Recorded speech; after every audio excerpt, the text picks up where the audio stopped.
إن الحمد لله الأكرم الذي خلق الإنسان وكرمه وعلمه من البيان ما لم يعلم فسبحان الذي لا يحصى امتنانه باللسان ولا بالقلم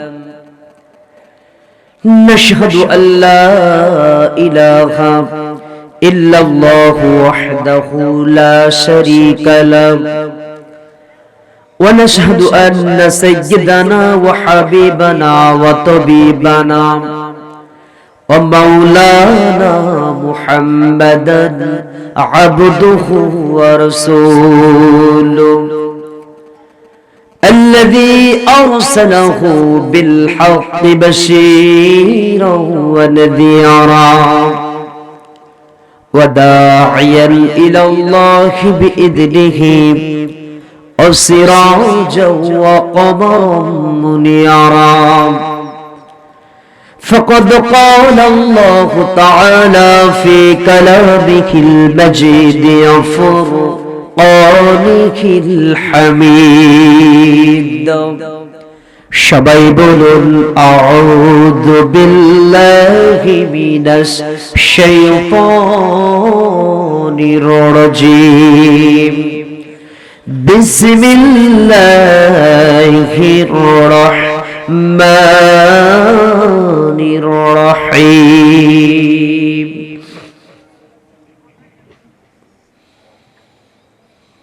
আহাসিবান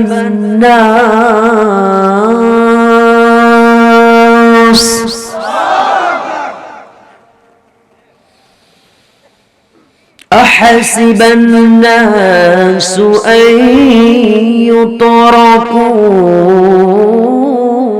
أن يقولوا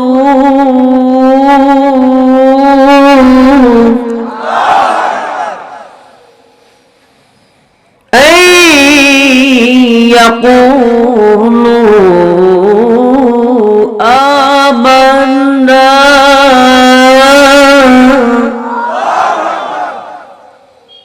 وهم لا يفتنون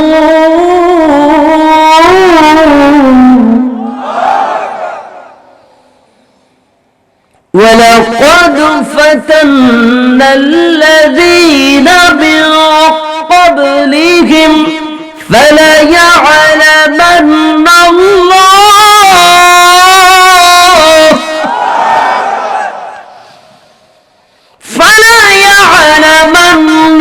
الله الذين صدقوا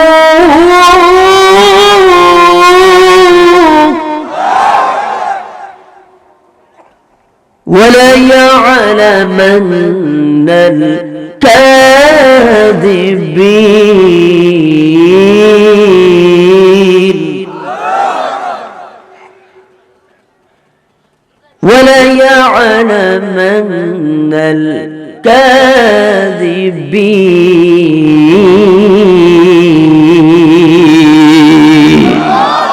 সংসদ সদস্য হাসানুল হক ইনুই তো হাসানুল হক ইনু মাশাআল্লাহ জনাব এত সুন্দর নাম তার হাসানুল হক আফসোস লাগে এই ধরনের মানুষের নামগুলো যে কেন এত সুন্দর হয় আমার বুঝে আসে না যতগুলো মানুষ এই বাংলাদেশে এই আল্লাহকে গালি দিয়েছে রাসূলকে গালি দিয়েছে ইসলাম নিয়ে কটূক্তি করেছে সবগুলোর নামগুলো কিন্তু সুন্দর কথা কয় না কেন শাহরিয়ার কবির আছে না ভাই এটা পাক্কা একটা ইবলিসের কি বলবো আমি খালাতো ভাই আচ্ছা এই যে একটার পর একটা হাসানুল হক ইনু মাননীয় সংসদ সদস্য উনি উপস্থাপন করলেন কি যে প্রধানমন্ত্রীকে আমি একটা প্রশ্ন করতে চাই কি প্রশ্ন এই মাত্র আমি কিছুক্ষণ আগে মঞ্চটার আগে দেখলাম আমি প্রধানমন্ত্রীকে প্রশ্ন করতে চাই বাংলাদেশে লালন শিল্পী লালন সংস্কৃতি বাংলাদেশের একটা অতি ঐতিহ্য জোরে কোন নাউজুবিল্লাহ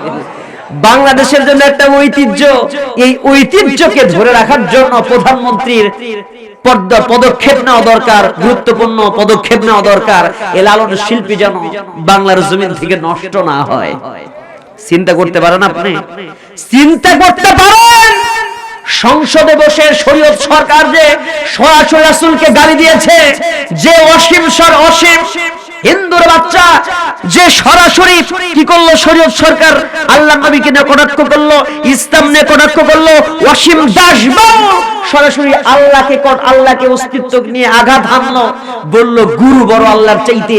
এইরকম কথা বলার পরে যখন তামাম বাংলাদেশের প্রত্যেকটা মুসলমান এদের দাবি করছে বিচারের, রিমান্ডে নেওয়া হয়েছে শরীয়ত সরকারকে 10 দিনের।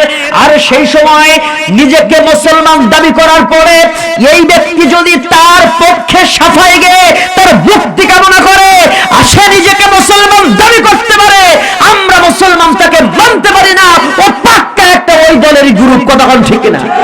ওই দলের একটা লোক, কথা বলেন ঠিক কিনা? আমার ভাইয়েরা, আমরা বলতে চাই হাসানুল হক ইনু হোক, রাশেদ খান মেনন হোক, প্রিয়া শাহ হোক, আর শাহরিয়ার কবির হোক, এই বাংলাদেশের এই ভূখণ্ডে যেই কথা বলুক ইসলামের বিরুদ্ধে, আমাদের এই বাংলাদেশের জমিনে ইসলামের বিরুদ্ধে কথা বলে কেউ পার পায় নাই অতীতে, ভবিষ্যতেও পার পাবে না, কথা বলেন ঠিক কিনা? আমরা এই বাংলাদেশের জমিনটা কোন দাদা ঠাকুরের কাছে বাজি দিয়ে রাখি নাই। এটা প্রিয়াসার বাংলাদেশ নয়, এটা বিপ্লব চন্দ্র শুভর বাংলাদেশ নয়, এটা অসীম দাসের বাংলাদেশ নয়, এটা হাজী শরীয়তুল্লাহর বাংলাদেশ, এটা খান জাহানের বাংলাদেশ, এটা শাহ তুরকানের বাংলাদেশ, এটা কুতুবুদ্দিনের বাংলাদেশ। জীবনে এক ফোঁটা রক্তবিন্দু থাকতে এই বাংলাদেশের জমিনে নাস্তিক মুরতাদদের কথা বলতে দেব না। ইসলাম বিরোধী প্রয়োজনে রক্ত দেবে এদের বিরুদ্ধে কথা বলে যাব, কথা বলেন ঠিক কিনা? কারা কারা দোকান হাত আল্লাহকে দেখায় দেন।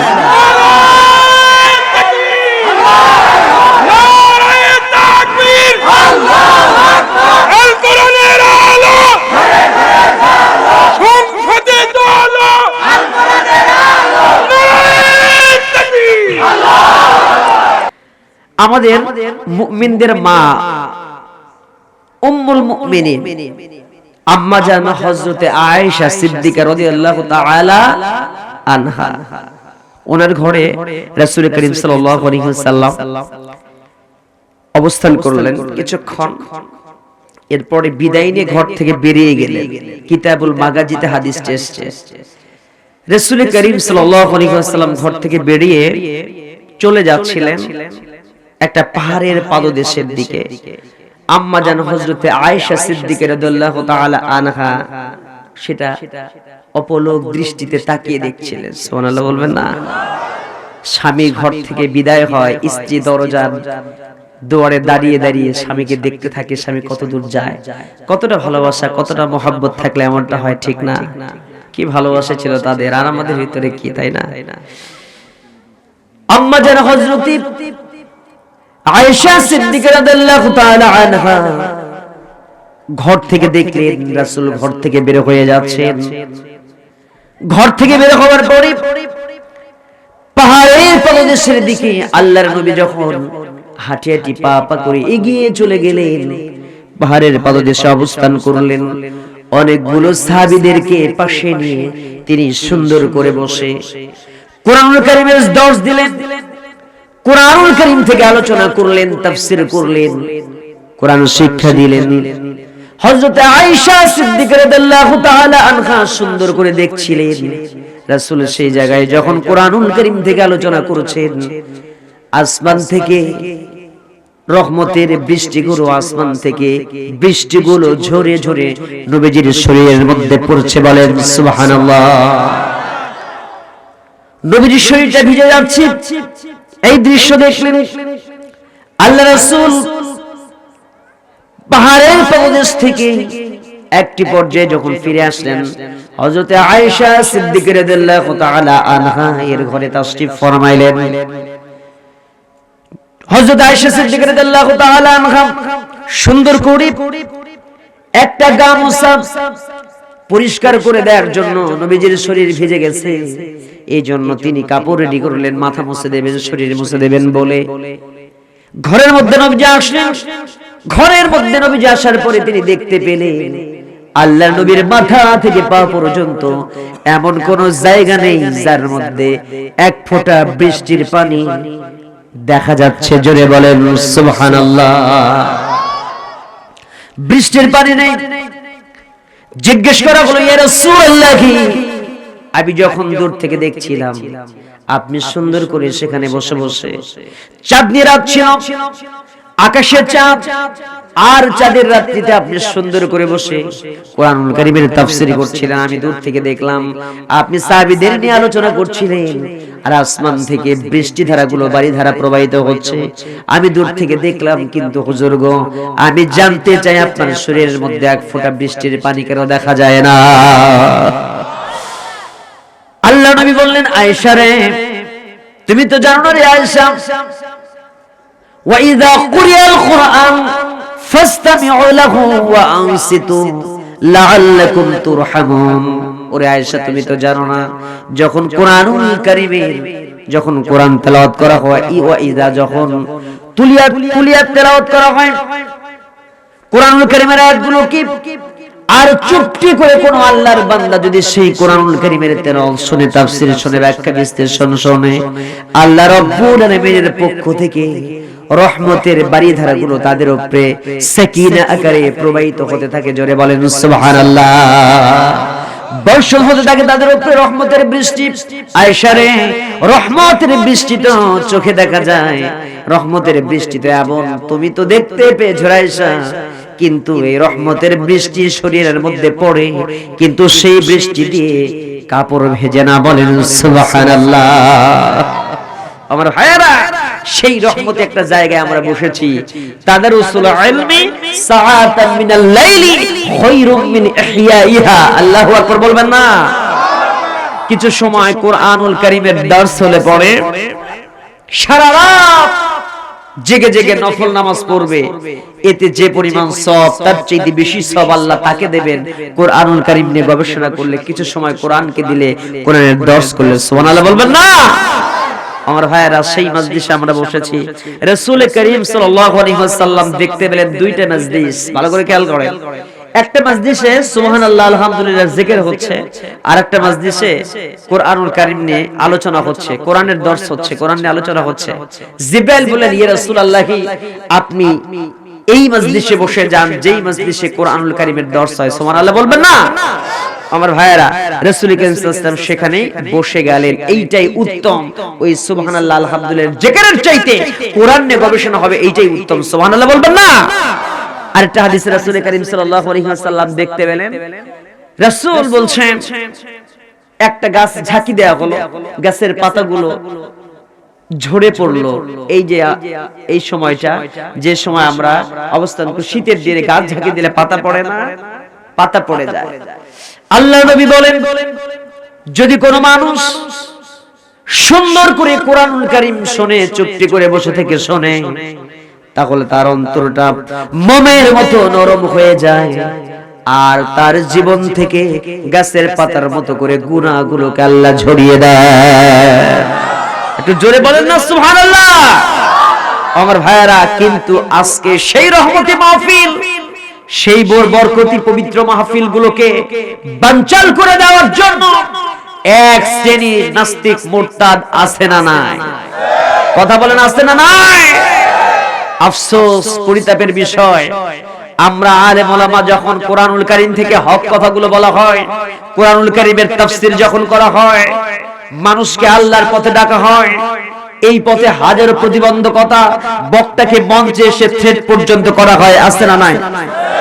অথচ আজকে আমরা যেই এলাকাতে, যেই জনপদে বসবাস করি, এই জনপদের নাম সুজলা সুফলা শস্য শ্যামলা মোদের বাংলাদেশ। জোরে বলেন ঠিক কিনা?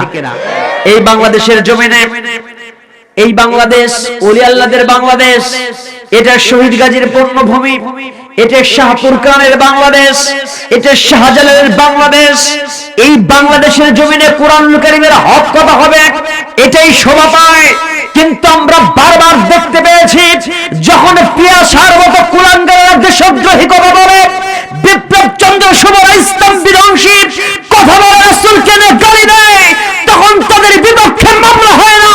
হক কথা বললে আলেম ওলামাদেরকে নিয়ে জেল হাজতে করা হয়। কথা বলেন ঠিক কিনা? আমরা বলতে চাই, রিসেন্ট আপডেট, রিসেন্ট একটা ঘটনা শোনেন। অসীম বাউল, একজন হিন্দু, এক বাউল, একটা একটার পর একটা এই বাংলাদেশের জমিনে একটার পর একটা ভাইরাল টপিক চলে আসছে। আল্লাহর নবীকে নিয়ে কেউ গালি দিচ্ছে, কেউ আল্লাহর অস্তিত্বকে নিয়ে গালি দিচ্ছে, আল্লাহকে কটাক্ষ করছে। অসীম বাউলের বাচ্চা, শয়তানের বাচ্চা, ইবলিশের বাচ্চা বলে রাসূল আল্লাহ রাব্বুল আলামিনের চাইতে জোরে আগে প্রথমে নাউজুবিল্লাহ বলেন, নাউজুবিল্লাহ, নাউজুবিল্লাহ, আবার বলছে নাউজুবিল্লাহ। বলে যে আল্লাহর চাইতে, আমি চ্যালেঞ্জ করলাম, আল্লাহর চাইতে গুরু বড়। ওরে যদি পাইতাম, ওরে নিয়ে জুতার বাড়ি নিতাম, রিমান্ডে একেবারে আজীবন রিমান্ডে নিতাম। কথা কয় না কেন? আল্লাহর চাইতে যদি বলে গুরু বড়, এরকে ছেড়ে দেওয়া যায়? কয়েকদিন আগে শরীয়ত সরকার রাসূলকে রাসূলের নাম নিয়ে কটাক্ষ করলো, চ্যালেঞ্জ করলো। কি 50 লক্ষ টাকা জননেত্রী, গভর্নমেন্টের প্রধানমন্ত্রী জননেত্রী শেখ হাসিনাকে আমি ওয়েলকাম জানাই এই জন্য যে তাকে কমপক্ষে গ্রেফতার করে বিচারের আওতায় আনা হয়েছে, ঠিক কিনা? কিন্তু এই বিচারও চায় না কিছু ইনু মিনুর দল, আছে না নাই? আজকে সংসদ ভবন উপস্থাপন করা হয়েছে কয়েকটা হিজড়া, ঠিক লম্বা লম্বা চুল বাউল শিল্পী কয়েকটা হিজড়া মিছিল করছে, শরীয়ত সরকারের মুক্তি দাও, শরীয়ত সরকারের মুক্তি দাও, আছে না নাই? আচ্ছা, ইনু মিনু ডক্টর মিজানুর রহমান আজারি ভাই, ইনার জ্ঞানের পরিধি অল্প না অনেক বেশি। যে লোকটা একাধারে সব দিক থেকেই এ প্লাস, ঠিক না? শুধু এ প্লাস না, গোল্ডেন প্লাস, যিনি কোরআনিক সায়েন্স, সম্ভবত আল কোরআন নিয়ে গবেষণা করে তিনি ডক্টরেট ডিগ্রি নিয়েছেন। কোথায়? লন্ডন। কোথায় তিনি? মালয়েশিয়াতে। মিশরে তো আজহার বিশ্ববিদ্যালয়ে লেখাপড়া করেছেন। আরো ওনার অনেক প্রতিভা রয়েছে। সেই ধরনের মানুষগুলো কথা বলবে এই মঞ্চে, এটাই শোভা পায়, ঠিক না? আচ্ছা, তারপরে এই তামায় আজুগারা, বেলকুচি, শোলাকোড়া, ধৌরা, ধুল বওড়া থেকে শুরু করে একেবারে এনায়তপুর পর্যন্ত, আর ওদিকে যা যা আছে শাহজাদপুর পর্যন্ত, এই অঞ্চলের সবচাইতে প্রবীণ এবং প্রখ্যাত আলেমে দ্বীন, কোরআনুল কারীমের যিনি সব সময় দর্শ দিয়ে থাকেন, তাফসীর শিখিয়ে থাকেন, যিনি মুফতি, মুহাদ্দিস, মুফাসসির, ইনারা এই মঞ্চে বসে কথা বলবে, এটাই শোভা পায়, এটাই বাঞ্ছনীয়, ঠিক না? এইটার একটা গুরুত্ব, দাম আছে না নাই? কিয়ামতের আলামত শুনবেন। কিয়ামতের আলামত হচ্ছে যে জায়গায় যার বসার কথা সেখানে সে থাকবে না, না থেকে অপদার্থ, জ্ঞানহীন, জ্ঞান পাপী, জ্ঞান শূন্য মানুষদেরকে ওই জায়গায় বসায় দেওয়া হবে, আর সম্মানী মানুষদের চেয়ার থেকে তাকে দূরে সরিয়ে দেওয়া হবে, আছে না নাই? আমানতের খেয়ানত করবে, আমানতের খেয়ানত বৃদ্ধি পেয়ে যাবে। খেয়াল করেন, খালি তো ওয়াজ শোনেন, ওয়াজ শোনার আগে কিছু শোনেন, খালি ওয়াজ শুনেন না, ওয়াজও শোনেন, আপনারা নিজের একটু ওয়াজ হন, পরিষ্কার হন। খেয়াল করেন, আবেগে নয়, জোশের ঠেলা ইসলাম মানলে হবে না, হুঁশ ঠিক রেখে মানতে হবে। কথা কয় না কেন? এই কথাটা আমার না, আল্লাহর কোরআনের কথা। আগে হুঁশ ঠিক করি, তারপরে ওয়াজ শোনাবো, পরে ওয়াজ। খালি চিল্লায়েন না, চিল্লায় তো আবেগে আপনারা গা ভাসায় দেন। আবেগ নয়, দিন ইসলাম মানতে হবে বিবেক দিয়ে, ইসলাম মানতে হবে জ্ঞান দিয়ে। ফা'লামু আন্নাহু লা ইলাহা ইল্লাল্লাহ, আগে জানতে হবে, তারপরে দিন কালেমা পড়তে হবে। এটা আল্লাহই বলেছেন সূরা মুহাম্মাদের 19 নম্বর আয়াত। কথা কয় না কেন? আমার ভাইয়েরা, ওয়ালাকাদ যারানা লি জাহান্নামা কাসীরাম মিনাল জিন্নি ওয়াল ইনস লাহুম কুলুবুন লা ইয়াফকাহুনা বিহা ওয়া লাহুম আ'ইনুন লা ইবসিরুনা বিহা ওয়া লাহুম আযানুন লা ইয়াসমাউনা বিহা উলাইকা কাল আনআম বাল হুম আদাল্লু উলাইকা হুমুল গাফিলুন। কথাকার যার অন্তর আছে, বিবেচনা নাই, চোখ আছে, দেখে না, কান আছে, শোনে না, এই সমস্ত মানুষ হচ্ছে আনকনশাস, যাকে ইংরেজিতে বলে আনকনশাস, বাংলাতে বলে অসচেতন, গাফেল ব্যক্তি। আর এই গাফেলের জন্য হলো জাহান্নাম। এরা কুকুর, শৃগাল, শূকর, চারপায়া যা জানোয়ার আছে এদের চাইতেও নিকৃষ্ট। কথা বলেছেন কে? আমার কথা আল্লাহ বললেন। তাহলে আপনারা যদি সচেতন হয়ে কোরআন না শোনেন, একটা হাদিস বলার ক্ষমতা নাই, হাদিস বোঝার ক্ষমতা নাই, এখনো যদি সে শিশু মানুষ, সে যদি এই জায়গায় বসে, আজকের মাহফিলকে নিয়ে আমি কোনো শিশু বা কাউকে ইনসাল্ট করার জন্য নয়, এই কথাগুলো অনেকদিন আগে থেকে আমাদের, এটা ডক্টর মিজানুর রহমান আজহারী ভাই বলেছে, এটা অনেক ভালো ভালো জবরদস্ত যারা জায়গেত মাহের আলেম এই ভূখণ্ডে, এই ভারত উপমহাদেশের, তারাও বলেছেন এটা পবিত্র জায়গা। কথা বলেন ঠিক কিনা? সেই জায়গায় যাকে তাকে আপনারা বসেন কেন? একজন কয়েকদিন আগে হিজড়া হয়ে, কয়েকদিন আগে ছেলে ছিল, তারপরে মেয়ে হয়েছে, তারপরে বিয়ে ছিল, ছেলে হয়েছে, নাম কি? আম্মা হুজুর। আছে না নাই? নাম আম্মা হুজুর। আবার নাটোরের কোন এলাকার একটা ছেলে, মেয়ে ছেলে হয়েছে, ছেলে হয়ে আচ্ছা ছেলে হয়েছে ঠিক আছে, সে নামাজ পড়বে, কালাম পড়বে, ইসলামী জীবন বিধান পালন করবে, ওরে বক্তা হয়েছে। কইতে কি বক্তা? বক্তাদের ব্যবসা খুব গরম। বক্তা হলে পরেই অনেক টাকা ইনকাম করা যায়। এই ধরনের টেন্ডেন্সি অনেকের আছে না নাই? হিজড়া বক্তা হয়, ছেলে হয়, মেয়ে বক্তা হয়। তুই লেখাপড়া করছিস? একটা বক্তা হতে গেলে কমপক্ষে কামিল পাস করা দরকার, কামিল মাস্টার ডিগ্রি পাস করা দরকার। সে জেনারেল লাইনে পড়তে পারে, মাদ্রাসায় সে মুফতি হতে পারে, দাওরা হাদিস পড়তে পারে, তারপরে সে কিছু জ্ঞান নিয়ে কোরআন হাদিসের কথা বলতে পারে। কথা কয় না কেন? হিজড়া এসে যায় এখানে কথা বলে, একজন ছোট্ট শিশু বাচ্চা এসে এখানে কথা বলে, আর সেই কথাগুলো আপনারা শুনে আমল করবেন। ও তো এখনো শিশু, ওর আযান দিলে আযান শুদ্ধ হবে না, ওর নামাজ পড়লে নামাজের নিয়ে অনেক কথা আছে, মাসলা মাসাইল আছে, নামাজ শুদ্ধ হবে কিনা এটা নিয়ে অনেক কথা আছে, আযান দিলে আযান শুদ্ধ হবে না কথা আছে, এটা নিয়ে মতভেদ আছে। আর আপনারা তারে দিয়ে এসে বিশাল ওয়াজ করান, হিজড়া বক্তার নিয়ে এসে ওয়াজ করান, বনের হরিণ বানায়েন না। এটা অনেক পবিত্র জায়গা, পবিত্রতাকে রক্ষা করে ইসলামটাকে মারার চেষ্টা করেন। না হওয়ার কারণে আজকে ইসলামের এই দশা, মুসলমানদের এই পরিণতি। কথা কয় না কেন? যেখানে যাকে রাখা দরকার সেখানে তাকে রাখেন, উল্টা পাল্টা কাজ করবেন না। এটা ইসলাম স্বভাব, ইসলামের জন্য এটা মানায় না, এই মাহফিলগুলোর জন্য মানায় না। এটা যাত্রা প্যান্ডেল না, এটা কোরআনের মাহফিল, ঠিক কি না? আমি বরাবরই সত্য কথা বলি, কারণ রাসূল সাল্লাল্লাহু আলাইহি ওয়াসাল্লাম বলেছেন, মান রাআ মিনকুম মুনকারান ফালিয়ুগাইয়িরু বিয়াদিহি ফাইন লাম ইয়াস্তাতি ফাবিলিসানিহি ফাইন লাম ইয়াস্তাতি ফাবিকলবিহি ওয়া যালিকা আযাফুল ঈমান। রাসূল বললেন, মান মানে যে ব্যক্তি রাআ দেখলো মুনকার তোমাদের মাঝে, ওয়া মা মিনকুম তোমাদের মাঝে মুনকার অন্যায় কাজ, বেহায়াপনা, বেলাল্লাপনা, অন্যায় অশ্লীল কাজ, এক কথায় খারাপ কাজ, ইসলামের বাইরের কাজ, এটা দেখার পরে তার প্রথম কাজ হচ্ছে দুই হাত দিয়ে তার প্রতিবাদ করা। কে বলেছেন? আল্লাহ না মুহাম্মদ রাসূলুল্লাহ সাল্লাল্লাহু আলাইহি ওয়াসাল্লাম। আর নবীর কথা মূলত আল্লাহরই কথা। ওহী দুই প্রকার, ওহী মাত্র, গায়রে মাত্র। আমার ভাইয়েরা, তো যাই হোক, সরাসরি যে কথাটা, এটা দেখার পরে সে যদি শক্তি দিয়ে হাত দিয়ে প্রতিবাদ করতে না পারে, সে কি করবে? মুখ দিয়ে প্রতিবাদ করবে। তা না পারলে অন্তর দিয়ে ঘৃণা করবে। এটা আমাদের রাসূল শিখিয়েছেন। এর নিচে আর কোনো ঈমান নাই। তো আমি যদি হক কথা না বলি, আপনারা কোত্থেকে শিখবেন? জোশের ঠেলা ইসলাম মানেন না, হুশ করে মানতে হবে। বারবার বলছি, এজন্য আসুন আমরা সেই হুশটাকে ঠিক রেখে এবং জোশকে ঠিক রেখে সব মিলিয়ে কোরআনুল কারীমের সে আয়াতে কারিমা থেকে আমি কথা বলবো। হক কথা বলতে গেলে যারা বাধার সৃষ্টি করবে তাদের সম্পর্কে কোরআনে আয়াত আছে না নাই? সে আয়াতটা আমি বলতে চাই এভাবে, কারণ এই আয়াত বলেই আমি এই এলাকাতে বাধার সৃষ্টি হয়েছিল, বাধাগ্রস্ত হয়েছিলাম। কথা বলে জানেন অনেকে, ঠিক না?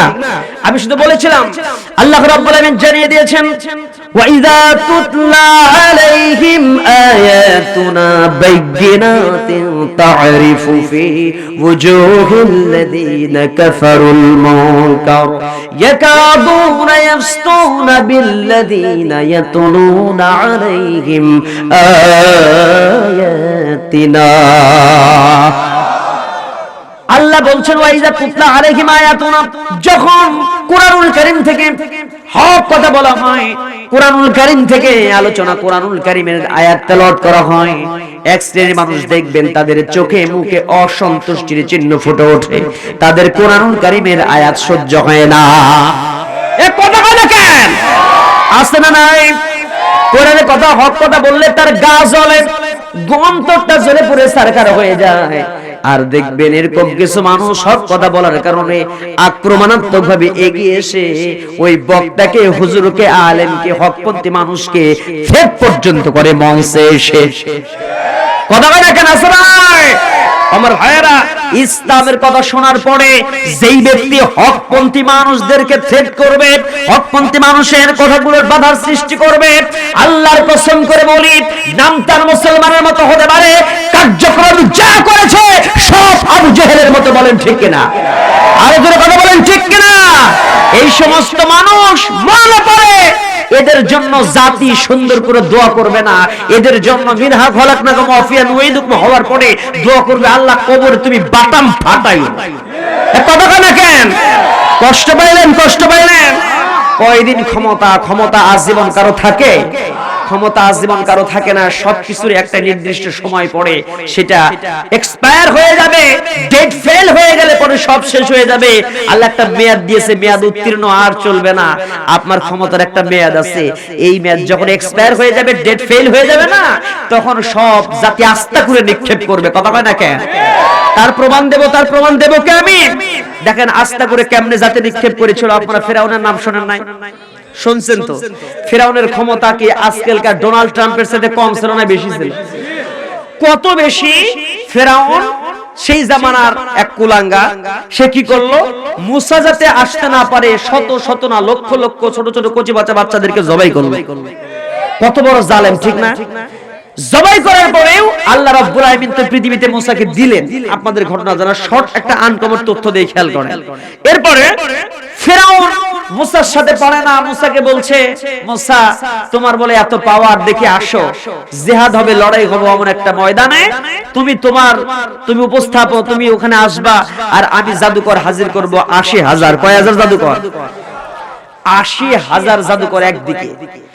৮০,০০০ জাদুকর একদিকে যখন জাদু বানায়, বাঘ বানায়, ভাল্লুক বানায়, হাতি বানায়, ঘোড়া বানায়, সব কিছু বানায় হযরত মুসা আলাইহিস সালামকে ভয় দেখাতে চায়। মুসা আলাইহিস সালামকে ভয় দেখানোর জন্য যখন সব রেডি হয়ে গেছে, ৮০,০০০ জাদু করে, ৮০,০০০ রকমের জাদু, বিভিন্ন রকম জাদু দেখিয়ে হযরত মুসাকে যখন ভয় দেখাতে চায়, আল্লাহ রাব্বুল আলামিন তখন মুসাকে বললেন, মুসা তোমার হাতে কি বলে লাঠি ফালায়া দাও। হযরত মুসা লাঠি ফালায়া দিলেন, আর সেই লাঠিটা সাপ হয়ে গেল। তাফসীরে সাবির মধ্যে এসেছে ওই সাপটা 2 মাইল আর 5 মাইল লম্বা নয়, ওই সাপটা হয়ে গিয়েছিল 22 মাইল পর্যন্ত লম্বা। কয় মাইল? 22 মাইল লম্বা সাপ। এটা যদি কেউ দেখে, আচ্ছা ওর রূহ কি এর মধ্যে থাকবে? ওটা দেখেই আগে রূহ উড়ে যাবে। কথা কয় না কেন?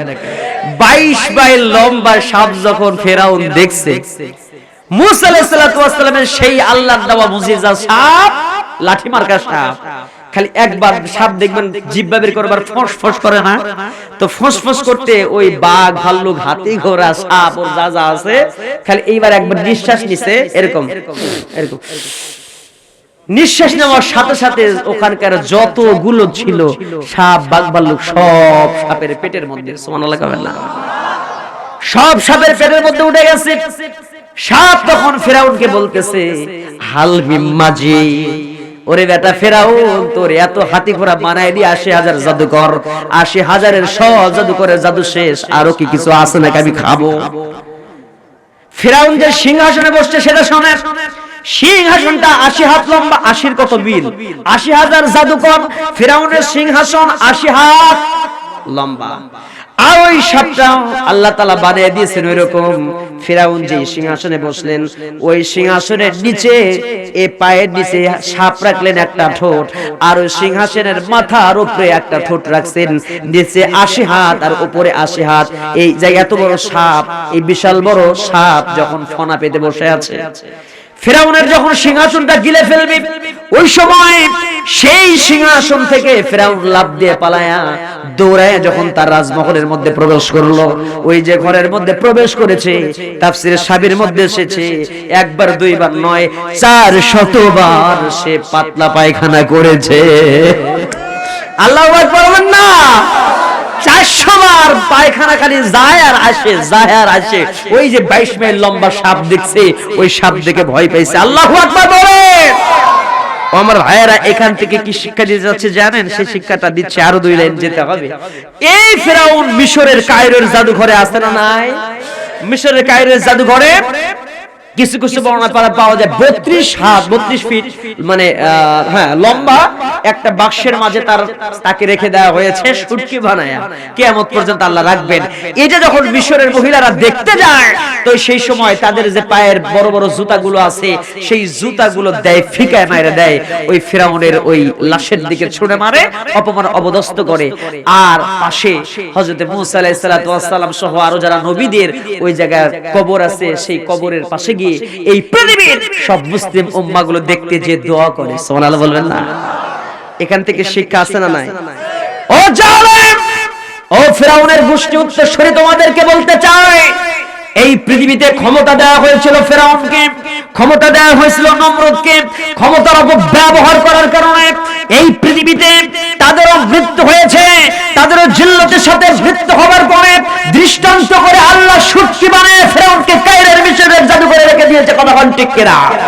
তামাম পৃথিবীর জমিনে আল্লাহ রাব্বুল আলামিন এই দুনিয়া যতদিন টিকে রাখবেন, তামাম পৃথিবীতে সব মুসলমান যাবে, আর এই ফেরাউনের সুটকি মার্কা লাশের উপরে জুতা নিক্ষেপ করে থুতু দেবে, অপমানস্ত করবে, আর আল্লাহর ওলি আর আল্লাহর নবীদের মাজারের পাশে গিয়ে দোয়া করবে। কথা বল ঠিক কিনা? তোমরা জেনে রাখো, 2 দিনের ক্ষমতা পাবার পরে হকপন্থী মানুষদেরকে, সাথিয়ার প্রিয় মানুষটি, সাইদ খালির প্রিয় মানুষটি, শেরপুরের প্রিয় মানুষগুলো, যাদেরকে তোমরা বিনা দোষে ফাঁসির মঞ্চের দিকে ঝুলিয়ে দিলে, রাতের গহীন আধার ভেদ করে লক্ষ লক্ষ মানুষের জানাজায় যেন উপস্থিত না হতে পারে, সেই জন্য রাতের নিকটকাল অন্ধকারের মাঝে তোমরা তাদের দাফন করে দিলে। হয়তো ভেবে নিয়েছো জাতি তাদেরকে নিকৃষ্ট আস্থা করে ফেলে দিয়েছে, তাদের কবর, তাদেরকে তারা ভুলে যাবে, তাদেরকে ভুলে যাবে, তাদের পথে চলবে না। না, তোমরা জানো না তারা মারা গেছে ইসলামের হক কথাগুলো বলে, ইসলামের পথে থেকে তারা মারা গেছে। জেনে রাখো, কিয়ামত পর্যন্ত পৃথিবীতে হকপন্থী মানুষ থাকবে, আর তাদের কবরের পাশে বসে তাদের জন্য দোকানে হাত তুলে চোখের পানি ফেলে দোয়া করবে। কিয়ামত পর্যন্ত তাদের জন্য দোয়া হবে। হকপন্থী মানুষ বললে গায়ে মারা জানাজা দুঃসময় হবে, আর তোমরা যখন মরবে তোমাদের কবর হবে, তোমাদের কবর রচনা হয়ে পড়ে ওই ফেরাউনের মতো করে কবর উপরে জুতা মারবে। কথা বলেন ঠিক কিনা? আরো কথা বলেন ঠিক কিনা? কষ্ট পাইলেন? কষ্ট হচ্ছে? অসুবিধা নাই তো? জেল জুলুম হামলা মামলা সিরাজগঞ্জের মানুষ ভয় করে। কথা বলেন, তারা সব সময় বলে জেলে ভরে জুলুম করে এমন ভাঙা যাবে না, অত্যাচারের শিকল দিয়ে এমন বাঁধা যাবে না। ঠিক না? ও জেলে ভরে জুলুম করে এমন ভাঙা যাবে না, অত্যাচারের শিকল দিয়ে এমন বাঁধা যাবে না। মোরা শক্ত হব সীসার মতো, আসবে বিপদ বাধা যত, লক্ষ প্রাণের খুন ঝরাবো, ধিক পরাজয় মানব না। ঠিক না? ও হতাশ কেন বন্ধু তুমি, বরং শপথ নাও, অন্তে সুদিন কণ্ঠে তোমার বিপ্লবী গান গাও। হতাশ কেন বন্ধু তুমি, বরং শপথ নাও, অন্তে সুদিন কণ্ঠে তোমার বিপ্লবী গান গাও। শহীদ রাজ তাকিয়ে আছে, পিছপা হওয়া যাবে না, অত্যাচারের শিকল দিয়ে এমন বাঁধা যাবে না। মোরা শক্ত হব সীসার মতো, আসবে বিপদ বাধা যত, লক্ষ প্রাণের খুন ঝরাবো, ধিক পরাজয় মানব না। কে কে রাজি আছেন? দোকানে হাতকে দেখিয়ে দেওয়া যায়। লিল্লাহ তাকবীর। আল কোরআনের আলো, আল হাদিসের আলো, দুনিয়ার মুসলিম নারে তাকবীর।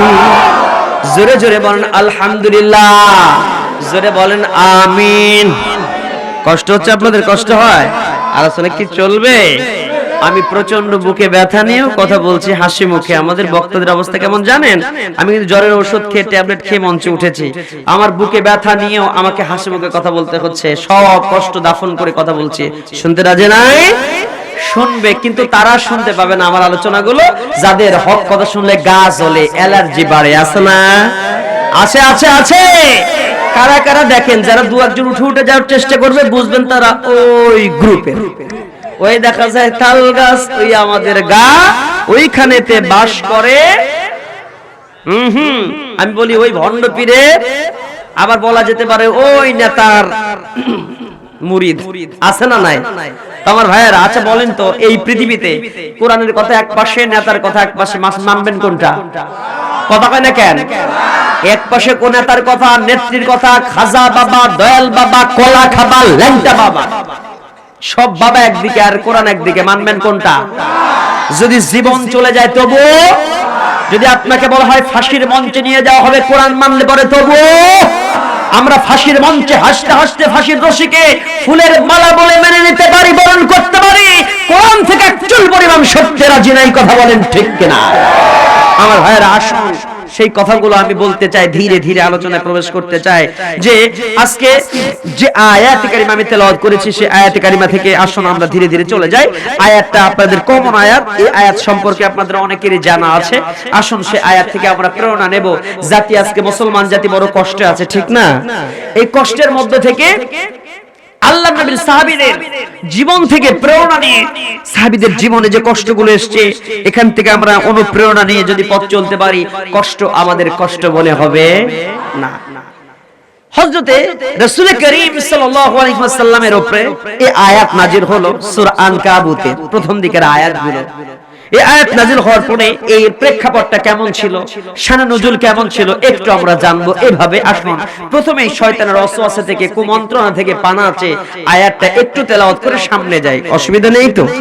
আমার সাথে সবাই বলেন, আউযু বিল্লাহি মিনাশ শাইতানির রাজীম, বিসমিল্লাহির রহমানির রহিম।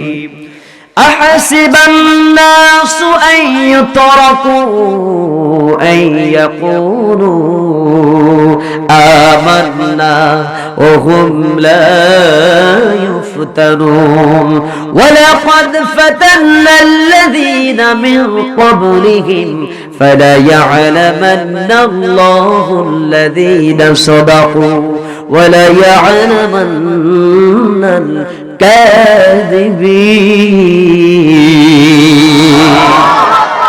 মাশাআল্লাহ, খুব ভালো লাগে আপনারা যখন প্রেরণা জোগান না, আপনারা যখন হুঙ্কার দেন, আল্লাহ কোরআনের আয়াত শোনার পরে লিল্লাহি তাকবীর দেন, আল্লাহু আকবার ধ্বনি বলেন, রব্বাকা ফাকাব্বির, তাকবীর হবে রবের নামে, আস্তে না জোরে।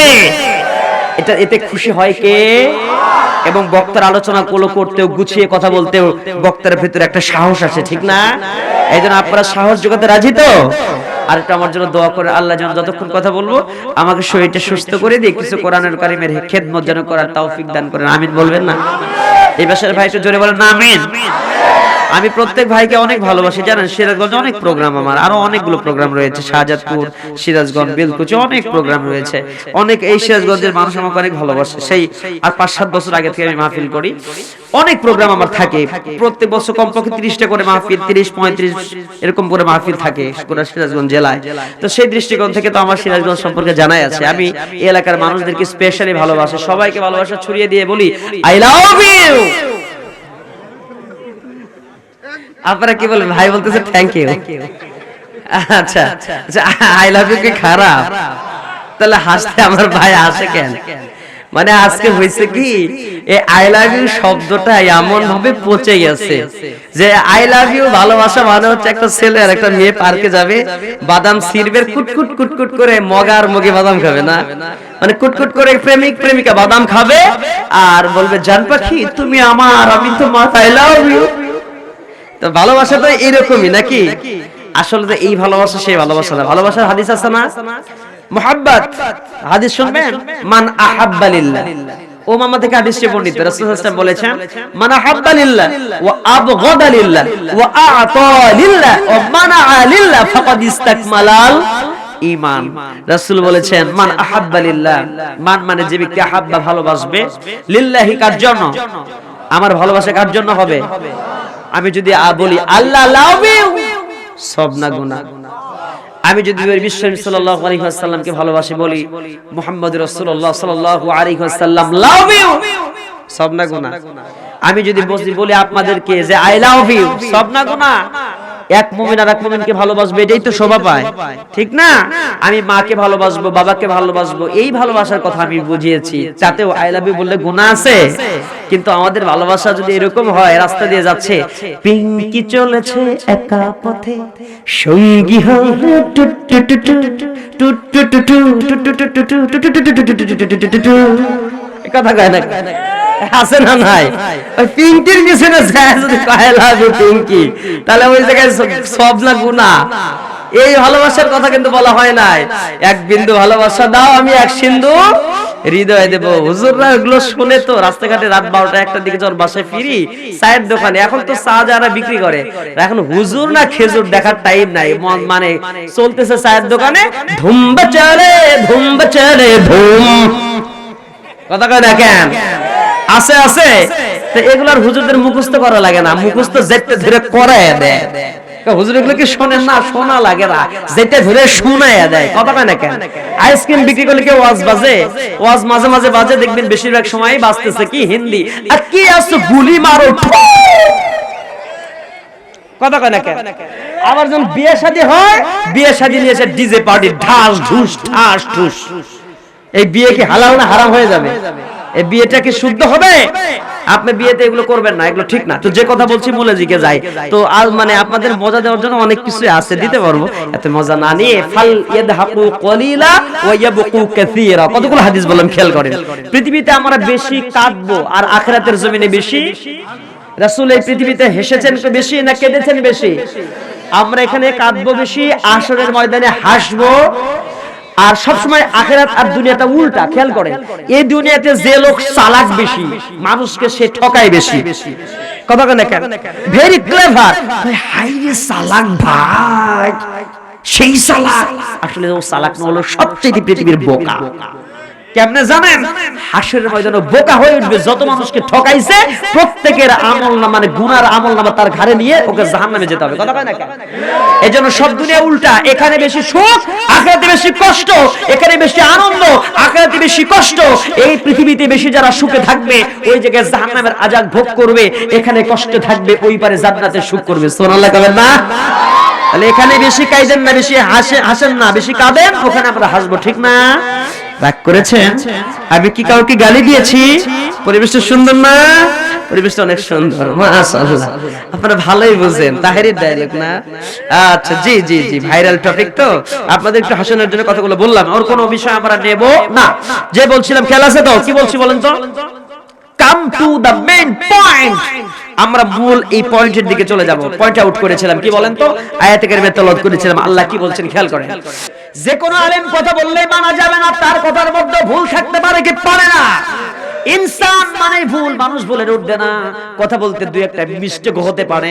আপনি সব ঢালাও ভাবে মানবেন, আবেগে মানবেন, আবেগে ইসলাম নয়। রাসূল সাল্লাল্লাহু আলাইহি ওয়াসাল্লাম যখন এরকম বললেন, সঙ্গে সঙ্গে রাসূল বলছেন, এই যে আগুন নিভে গেছে, তোমরা যদি আগুনের মধ্যে কোনো সাহাবী ঝাঁপ দিতা, তাহলে ওইটাই ছিল জাহান্নামের আগুন, ওই আগুন থেকে কোনোদিন তোমরা বের হতে পারতা না। সুবহানাল্লাহ বলবেন না? আল্লাহ রাব্বুল আলামিন জানিয়ে দিলেন, আহাসিবান নাসু আন ইউতরাকু আন ইয়াকুলু আমান্না। আহাসিবান নাস, মানুষ কি মনে করে নিয়েছে, আন ইয়াকুলু আমান্না, ঈমান এনেছি, এই কথা বললে পরে তাদেরকে ছেড়ে দেওয়া হবে। ইয়াকুলু আমান্না হুম লা ইফতানুন, তাদেরকে পরীক্ষা করা হবে না। ঈমান আনছে এই কথা বললে তাদেরকে ছেড়ে দেওয়া হবে, পরীক্ষা হবে না। আল্লাহ বলছেন, ওয়ালাকাদ ফাতান্নাল্লাযিনা মিন ক্বাবলিহিম, অবশ্যই আমি তোমাদের পূর্ববর্তীদের পরীক্ষা করেছি, যেমন করে তোমাদেরও পরীক্ষা হবে তেমন করে।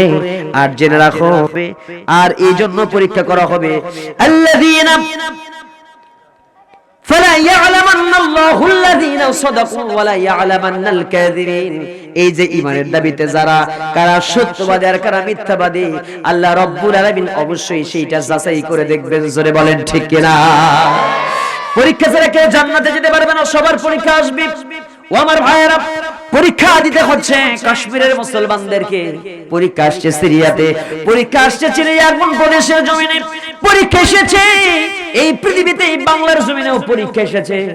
যেই মানুষগুলোর ঈমান যেমন তার পরীক্ষাটাও তেমন, যার ঈমান বড় বেশি পাকা তার পরীক্ষাটাও তত বেশি কঠিন, আর যার ঈমানটা হবে হালকা তার পরীক্ষাটাও তত হালকা। বলেন ঠিক কিনা? ও আমার ভাইরা, আজকে এক পক্ষ পরীক্ষা দিচ্ছে নির্যাতন সহ্য করে, আর এক পক্ষ পরীক্ষা দিচ্ছে এই পৃথিবীতে রাসূলের মতো 3 বছর জেল খাটার মধ্য দিয়ে আল্লাহ নবী জেল খেটেছেন 3 বছর। আর এই পৃথিবীতে আল্লাহ নবীর সেই ওয়ারিস যারা আছেন তারা 3টি বছর নয় প্রায় 10 বছর যাবত জেল খাটতেছে। কথা বল ঠিক কিনা? ও আমার ভাইয়েরা, এইরকম জেলখানা আজকে নতুন নয়। বিশ্ব নবীর সাহাবীদের জীবন থেকে আমাদের শিক্ষা নিতে হবে। আমরা তো সেই রাসূলের সৈনিক, আমরা আল্লাহ রাব্বুল আলামিনের সৈনিক। আমরা আমাদের জীবন চলে যাবে কিন্তু কালেমার পথ থেকে আমরা এক চুল পরিমাণ সরব না। জোরে বলেন ঠিক কিনা? আমার ভাইয়েরা, খাব্বাবের জীবন থেকে খাব্বাব ইবনে আরাত রাদিয়াল্লাহু তাআলা আনহু হাদিসের এই কোন আয়াতের শাননুজুলটা শুনে নেন। আপনারা জানেন, একটু আরো মনোযোগ দিয়ে শুনেন, অনুপ্রাণিত হবেন। আল্লাহ নবী জনাবে মুহাম্মদ রাসূলুল্লাহ সাল্লাল্লাহু আলাইহি ওয়াসাল্লাম মক্কার জমিনের ঘটনা বলি আমি। আল্লাহ রাসূল কাবা ঘরের ছায়ের নিচে হাতটাকে বালিশ বানিয়ে বিশ্রাম নিচ্ছিলেন। আর এই সময় খাব্বাব ইবনে আরাত বলছিলেন, ইয়া রাসূলুল্লাহ, আর কত নির্যাতন সহ্য করব, আর কত কষ্ট সহ্য করব হুজুর গো, আল্লাহর কাছে আপনি বলেন, আল্লাহ রাব্বুল আলামিন আমাদের যেন সাহায্য করেন। সঙ্গে সঙ্গে বিশ্বনবী বলছিলেন, খাব্বাব রে, তুমি তো জানো না রে খাব্বাব, এই পৃথিবীর জমিনে এমন অতীতের সময় চলে গেছে, আগের যুগের পূর্ব যুগের মানুষদেরকে আল্লাহ এমন করে পরীক্ষা করেছেন। এই কোরআন মানার কারণে, দ্বীন মানার কারণে জমিনের মধ্যে তাদেরকে গেড়ে দেওয়া হয়েছে, আর মাথা থেকে করাত দিয়ে তাদেরকে খণ্ডিত করে দেওয়া হয়েছে। জোরে কর নাউযুবিল্লাহ। লোহার চিরুনি দিয়ে মাথার মধ্যে লোহার চিরুনি ঢুকিয়ে দেওয়া হয়েছে, আর মাথা থেকে শুরু করে চুল, মাথা থেকে শুরু করে পা পর্যন্ত লোহার চিরুনি দিয়ে আস্তে আস্তে তাদের শরীর থেকে রক্ত মাংসগুলোকে হাত থেকে আলাদা করে দিয়েছে। জোরে কর নাউযুবিল্লাহ। সেই সময় তারা বলেছে, মাতা নাসরুল্লাহ, আল্লাহর সাহায্য কখন আসবে? খাব্বাব রে, ও আমার খাব্বাব ইবনে আরাত রে, তুমি টেনশন করো না, এখনো ওদের মতো সময় হয় নাই, এখনো ওদের চাইতে আমরা অনেক ভালো আছি। জোরে বলেন ঠিক কিনা? ও আমার ভাইয়েরা, বুখারী শরীফে এসেছে, আবু দাউদ শরীফে এসেছে, নাসাই শরীফের মধ্যে হাদিসগুলো এসেছে। খাব্বাব ইবনে আরাতের এই সুন্দর হাদিসটা আমরা জানলাম। আমার ভাইয়েরা, আল্লাহ রাসূল সাল্লাল্লাহু আলাইহি ওয়াসাল্লামের একজন সাহাবী কি করলেন? আল্লাহর নবীর সাহাবী, দেখেন ঈমান তাদের কেমন পাকা। নির্যাতন, নিশ্চিত মৃত্যু জানার পরেও, নির্যাতিত হবার পরেও তার ইসলাম ছাড়ে না। কেমন করে একটু খেয়াল করেন। একজন সাহাবী, যেই সাহাবীর নাম হচ্ছে হারান ইবনে মিনাহান রাদিয়াল্লাহু তাআলা আনহু। জোরে জোরে বলেন সুবহানাল্লাহ। হারান ইবনে মিনাহান কি করলেন? আল্লাহ রাসূল জনাবে মুহাম্মদ রাসূলুল্লাহ সাল্লাল্লাহু আলাইহি ওয়াসাল্লাম এর সামনে দাঁড়িয়ে আছেন। হারানকে ডাকা হলো, হারান ইবনে মিনহানকে ডেকে নিয়ে আসা হয়েছে। ও হারান ইবনে মিনহান রে, তোমাকে আমি একটা কথা বলতে চাই। এই যে আমার হাতে চিঠি দেখছো, এই চিঠিটাকে তোমার কাছে দিতে চাই। বলি, ইয়া রাসূলুল্লাহ, কেন?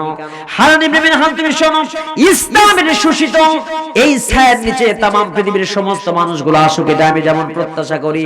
হারান ইবনে মিনহান রে, আমি তোমাকে জানিয়ে দিচ্ছি, এই ইসলামের এই কথাগুলোকে প্রত্যেকটা মানুষের কর্ণকুহরে পৌঁছবে, এটা আমার প্রত্যাশা। এই জন্য আমি তোমাকে এই চিঠিটা দিয়ে দিলাম। এই জামানার দুর্ধর্ষ একজন কাফের প্রকৃতির লোক আছে, একজন দুর্ধর্ষ কাফের, নাম তার আমের ইবনে তুফাইল। এই আমের ইবনে তুফাইলের নিকটে আমার এই চিঠিটা তুমি পৌঁছায় দিবা। এই চিঠির মধ্যে আমি তাকে দ্বীনের দাওয়াত দিয়েছি। বলেন সুবহানাল্লাহ। কিন্তু হারান ইবনে মিনহান, তুমি জেনে রাখো, ও বড় খারাপ প্রকৃতির লোক, তোমাকে মেরেও ফেলে দিতে পারে।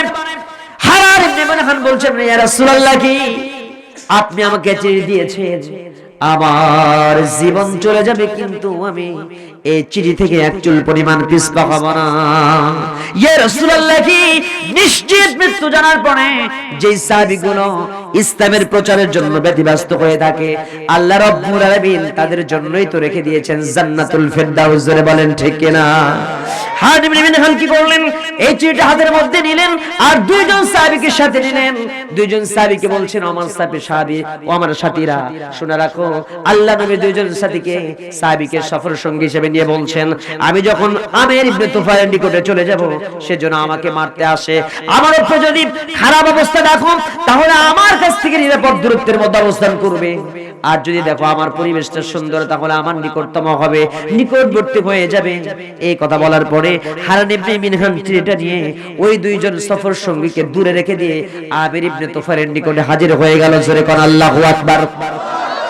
আমির ইবনে তুফাইলকে বলল, আমির ইবনে তুফাইল রে, আল্লাহর রাসূল আমাকে তোমার কাছে চিঠি পৌঁছে দিতে বলেছে, আমি তোমার কাছে আসতে চাইছি, এটা দেওয়ার জন্য তুমি কি বলো? এই সময় আমির ইবনে তুফাইল দুর্ধর্ষ ডাকাত বলতেছে, ঠিক আছে কামেহার আসো। আসার জন্য বলল, আবার পেছন দিক থেকে একজন ডাকাত তার দলের একজন লোককে বলেছে, হাতের মধ্যে খঞ্জর আছে, যে খঞ্জর দিয়ে তার পিঠের মধ্যে আঘাত করে নিয়ে কলিজা ভেদ করে দিয়ে তাকে দুনিয়া থেকে বিদায় করে দেবে। এই ইশারা যখন করেছে, হযরতে হারান ইবনে মিনহান রাদিয়াল্লাহু তাআলা যখন তার ঘরের মধ্যে প্রবেশ করলেন, তার দিকে এগিয়ে আসছেন। আমির ইবনে তুফাইল যখন নির্দেশ দিয়েছেন, পিছন দিক থেকে হারান ইবনে মিনহানের পিঠের মধ্যে একটা খঞ্জর আঘাত করে দিয়েছে। আর খঞ্জর আঘাতে কলিজা ভেদ হয়ে এই পাশটা যখন এফরোফর হয়ে গেছে, কলিজা দিয়ে দরদর করে রক্তগুলো প্রবাহিত হয়ে যায়, রক্তগুলো প্রবাহিত হচ্ছে। এই সময় বুখারীর হাদিস, হারান ইবনে মিনহান রাদিয়াল্লাহু তাআলা বলেন নাই, মা গো বাবা গো বলে চিৎকার না করে আল্লাহু আকবার বলি শরীরের মধ্য থেকে এই রক্তগুলো ঝরছে, জমিনে পড়তে দেয় নাই। আর এই রক্তগুলো হাতের মধ্যে নিয়ে মুখের মধ্যে মাখতেছেন আর বলতেছেন, ও আমির ইবনে তুফাইল রে, হয়তো তুমি মনে করে নিয়েছো আমি দুনিয়া থেকে বিদায় হয়ে যাব, মরে যাব, আমি শহীদ হয়ে যাব, আমি ব্যর্থ হয়ে গেছি। ওরে আমির ইবনে তুফাইল, জেনে রাখুন আমি ব্যর্থ হই নাই। এই যে আমার রক্ত ঝরছে, কিছুক্ষণের মধ্যে হয়তো আমি দুনিয়া থেকে বিদায় হয়ে যাব। ও আমির ইবনে তুফাইল রে, মূলত আমি ব্যর্থ হই নাই। একজন মুমিন কখনো ব্যর্থ হতে পারে না, মুমিনের কোনো টেনশন চিন্তা থাকতে পারে না। ওয়ালা তাহিনু ওয়ালা তাহজানু ওয়া আনতুমুল আ'লাউনা ইন কুনতুম মুমিনিন। মুমিনের কোনো টেনশন নাই, মুমিনের কোনো চিন্তা নাই। অবশ্যই মুমিন হবে সফল কাম, অবশ্যই মুমিনদের হবে সফল কাম, কিন্তু হতে হবে পাক্কা মুমিন, পাক্কা ইমানদার হতে হবে। হারান ইবনে মিনহান রাদিয়াল্লাহু তাআলা দুনিয়া থেকে বিদায় হওয়ার আগ মুহূর্তে বলছিলেন, ও পৃথিবীবাসী শুনে রাখো, ও এলাকা বিশ্ববাসী শুনে রাখো, আমি ব্যর্থ হই নাই। এই যে বিশ্বরে বেঁচে নিয়ে দুনিয়া থেকে আমি বিদায় হয়ে যাচ্ছি, প্রকৃতপক্ষে এই সময় এই পৃথিবীতে যদি কেউ সফল কাম হয়ে থাকে, আমি হারান ইবনে মিনহান রাদিয়াল্লাহু তাআলা এই দুনিয়া থেকে আমি সফলতা নিয়ে দুনিয়া থেকে আমি বিদায় হচ্ছি। জোরে জোরে বলেন সুবহানাল্লাহ। আমার ভাইরা, এই পৃথিবীতে হারান ইবনে মিনহান রাদিয়াল্লাহু তাআলার মতো যারা দুনিয়া থেকে বিদায় হয়ে যাচ্ছে হক পথে থেকে, মূলত প্রকৃতপক্ষে তারা ব্যর্থ নয়। মুসলমান কখনো ব্যর্থ নয়। মুসলমান যদি বাঁচে গাজীর মতো বাঁচে, আর যদি মরেতে শহীদ হয়ে মারা যায়, কথা বলেন ঠিক কিনা? মৃত্যু একটা সেতু, এরপরে মৃত্যু, পরে জান্নাত হবে তার ঠিকানা। মুসলমান কখনো ব্যর্থ হতে পারে না। এই জন্য আমার ভাইয়েরা, এই পৃথিবীর জমিনে ইসলাম টিকে রাখার জন্য রাসূল করিম সাল্লাল্লাহু আলাইহি ওয়াসাল্লামের সাহাবীদের মতো করে যদি জীবন দিতে হয়, আপনারা কি রাজি আছেন? এই বাংলার জমিনে একবিংশ শতাব্দীতে যেই ব্যক্তি, যেই মানুষগুলো শ্রেষ্ঠ সফল হয়েছে, সে ডোনাল্ড ট্রাম্প নয়, ওয়াং সাং সুচি নয়, নরেন্দ্র মোদী নয়। একবিংশ শতাব্দীতে শ্রেষ্ঠ সফল হলো সেই ব্যক্তি বিশ্ব নবীর আশিক হয়ে আল্লাহর নবীকে কটাক্ষ করার কারণে ভোলার বোরহান উদ্দিনের ভাইয়েরা রাজপথে নেমে এসে যে ভাইয়েরা বুকের মধ্যে বুলেট নিয়ে দুনিয়া থেকে বিদায় হয়েছে, একবিংশ শতাব্দীতে শ্রেষ্ঠ সফল তারাই হয়েছে, কথা বলেন ঠিক কিনা? এইরকম করে দুনিয়াতে আল্লাহ নবীর সম্মান অক্ষুণ্ণ রাখতে, আল্লাহ রাব্বুল আলামিনের সম্মানকে সমুন্নত রাখতে যদি রক্ত দিতে হয়, জীবন দিতে হয়, কোন কোন সিরাজগঞ্জ অঞ্চলের ভাইয়েরা মজ্জা মুজাহিদ রেডি আছেন? দোকানে হাতকে দেখিয়ে দেওয়া যায়।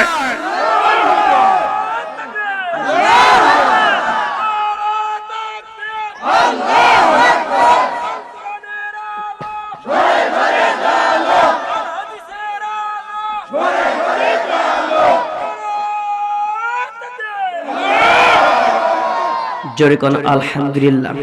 আল্লাহ রাব্বুল আলামিন জানিয়ে দিলেন, ইয়া আইয়ুহাল্লাযীনা আমানু আতিউল্লাহা ওয়া আতিউর রাসূল ওয়া উলিল আমরি মিনকুম। আল্লাহু আকবার। আপনারা যে ভণ্ড নেতার পিছনে যান, ভণ্ড পীরের পিছনে যান, তার জন্য এই হাদিস বলতে হচ্ছে। ভালো করে শুনেন, ঈমান পরিবর্তন হবে। ইয়া আইয়ুহাল্লাযিনা আমানু, হে যারা ঈমান এনেছো, আমানু কি করো? আতিউল্লাহ ওয়া আতিউর রাসূল, আল্লাহর আনুগত্য করো, রাসূলের আনুগত্য করো, এবং উলিল আমর যারা আছে তাদের আনুগত্য করো। এই কথাটা বলছে কে? আল্লাহ বললেন, তাই না? এখন উলিল আমর বানায় দিয়েছে রাসূল সাল্লাল্লাহু আলাইহি ওয়াসাল্লাম একজন সাহাবীকে। ভালো করে বুঝেন, সাহাবীকে বানায় দিয়ে একটা জিহাদের ময়দানে পাঠিয়ে দিয়েছেন। জিহাদের ময়দানে পাঠিয়ে দেওয়ার পরে যুদ্ধ হবে, যুদ্ধের প্রস্তুতি সম্পন্ন হয়েছে। এই সময় রাত্রি বেলায় কি করা হয়েছে, যে কোনো একটা সময় আগুন জ্বালানো হয়েছে কাঠ দিয়ে। সাহাবীদেরকে বলছেন, একজন নেতা সাহাবী, কিন্তু সেও সাহাবী, বলছে কাঠ সংগ্রহ করো। কি সংগ্রহ করো? আল্লাহ রাসূল সাল্লাল্লাহু আলাইহি ওয়াসাল্লামের সাহাবীরা কাঠ সংগ্রহ করলেন, আগুন জ্বালিয়ে দিয়েছেন। আর আগুন জ্বালিয়ে দেওয়ার পরে সে সময় ওই যে নেতা আতিউল্লাহ আতিউর রাসূল উলিল আমর মিনকুম, ওই যে উলিল আমর যেই ব্যক্তি, সেই নেতাকে নেতা বলছিলেন যে আগুন জ্বালাইছো, এই দাউ দাউ করে দাবানলের মতো আগুন, এর মধ্যে একজন একজন করে সাহাবী তোমরা ঝাঁপ দিয়ে দাও। যেমনি বলছে একজন একজন করে ঝাঁপ দাও, আগুনের মধ্যে ঝাঁপায় পড়ো। সাহাবীরা বলছেন, আপনি আমাদের নেতা, আল্লাহর নবী আপনি নেতা বানায় দিয়েছে, জিহাদের ময়দানে আপনি নেতা, কিন্তু আপনি এমন একটা কমান্ড করলেন আমাদেরকে, এমন একটা আদেশ দিলেন যে আদেশ মানলে পরে আমাদের শরীরটা ঝলসে যাবে, দাউ দাউ করে আগুনের মধ্যে তো আমরা পুড়ে যাব। এটা কেমনে হতে পারে? বলে, তোমরা কি আমার কথা বিশ্বাস করো না? রাসূল আমাকে নেতা বানাইছেন, নেতার আদেশ পালন করাও ফরজ। কথা কয় না কেন? নেতার আদেশ পালন করা ফরজ, তোমরা কি আমার আদেশ পালন করবে না? যে লোকটা নেতার আদেশ পালন করলো না, সে তো রাসূলের আদেশটাকে অ্যাভয়েড করলো, ঠিক কিনা? কত বড় যুক্তি দেখছেন? নেতার আদেশ পালন করে কি? এই সময় একজন সাহাবী বলছিলেন, আমি আগুনের মধ্যে ঝাঁপ দেব না। দেখেন জ্ঞান বিবেক চিন্তা করে দেখেন, বলে আমি আগুনের মধ্যে কেমনে ঝাঁপ দেই? এই আগুনের মধ্যে আগুন থেকে নিরাপদ থাকার জন্যই, জাহান্নামের আগুন থেকে নিজেকে হেফাজতে রাখার জন্যই ইসলাম কবুল করেছি। রাসূলের কাছে গিয়ে আমি ইসলাম কবুল করে পড়ে নিয়েছিলাম, ইলাহা ইল্লাল্লাহু মুহাম্মাদুর রাসূলুল্লাহ সাল্লাল্লাহু আলাইহি ওয়াসাল্লাম। এই ইসলাম কবুল করলাম জাহান্নামের আগুন থেকে নিরাপদ থাকার জন্য। সে আগুনের মধ্যে ঝাঁপ দিয়ে যদি মরতে হয়, তাহলে জীবনের কি হলো? সঙ্গে সঙ্গে আগুনটা ধাপ করে নিভে গেছে। সুবহানাল্লাহ বলে, আগুন নিভে গেছে। সমস্ত সাহাবী রাসূলের কাছে গেলেন, আল্লাহ নবীর কাছে গিয়ে সমস্ত ঘটনা খুলে বললেন, ইয়া রাসূলুল্লাহ, আপনার সাহাবী যাকে নেতা বানায় দিয়েছেন, সেই নেতা আমাদেরকে আগুনের কাঠ সংগ্রহ করতে বলেছে। আমরা কাঠ সংগ্রহ করলাম, আগুন জ্বালালাম। আমাদের বললো একটা একটা করে ঝাঁপায় পড়ে আগুনের মধ্যে ঝাঁপায় পড়ে বড়। যেমনি আমাদের বলেছে নেতার আদেশ আমরা মানি নাই, আর হঠাৎ করে আগুন নিভে গেছে। তারপরে আপনাদের সামনে হাজির হয়েছে। আল্লাহ নবী কি কথা বললেন মনোযোগ দিয়ে শুনবেন। কোন পীর মানবেন, কোন নেতা মানবেন, যে কোনো ইসলামী আন্দোলন নেতাই হোক না কেন, চোখ বন্ধ করে কোনো কিছু মানা যাবে না। চোখ বন্ধ করে মানার সুযোগ নাই।